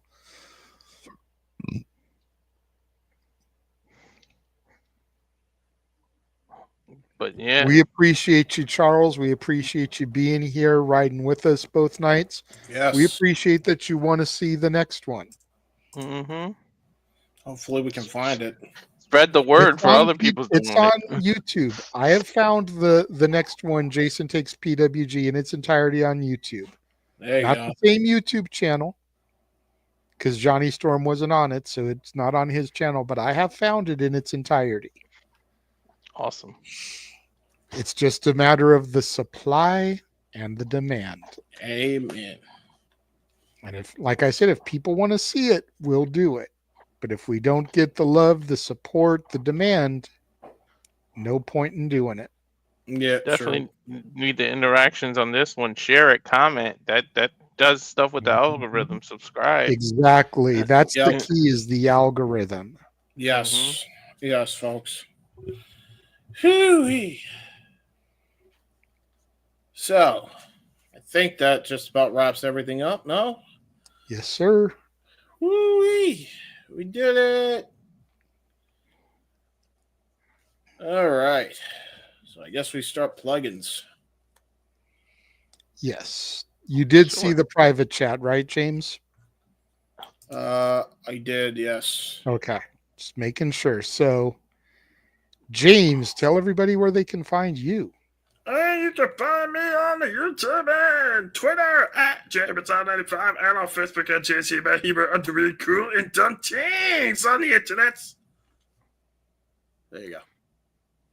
It's me. And I did a dumb thing today, especially on the internet. I've been for weeks now, I've been saying Switzerland to Sweden. And it's Cesaro light over my head. God damn it, James. Yes, So check us out on the spaces. Yes. We will be doing a space tomorrow, the Tribalism Free Zone. Either James or Walter will be hosting it. Yes. As far as on their page, because I do have work at 4:30 Eastern, 1:30 Pacific. I will be there running things until I must dip out. But one of them will be running it on their pages, so that when I do have to dip out, it doesn't have to end. Yeah. So make sure you guys tune in for all of that. Walter. Yeah, and you can find me at Reyes of Wrestling YouTube channel. Please subscribe. Word of the year, subscribe. Instagram More at people Walter are watching on your channel right now than are watching on any other channel. So I'm just saying. I know. Finally, at Walter.Cruz.940 on X, which is we do the spaces there for us too at Walter Alex Cruz, and the Twitch with more gaming content coming at SRS 1983. Right. And then you can find me on Instagram, the Renegade JJ Williams, YouTube Casa D18 Studios, X at ROWJJ Williams, and Casa D18 Studio. Casa D18 Studio is the X account that I host the spaces on. So if you want to be there for the spaces, make sure you follow that X. And I believe that's going to wrap things up for this evening, gentlemen. There you go. All right. Well, thank you everybody for tuning in. Spread the word. Again, share. Get this algorithm going, because the more you share and the more demand there is, the more we can do. Yes. But it don't come easy. I'm telling you, this is like another job. My wife said it best the other day. She can see the hard work we put into this. Yes. Mm-hmm. I appreciate your wife for saying that, by the way. We definitely do the trying. Yes. So for the He-Man James Hebert, from Mr. Reliable Walter Cruz, I am the Renegade of Wrestling JJ Williams. Thank each and every one of y'all for joining us and tuning in. We will catch y'all next time. Have a good night, folks.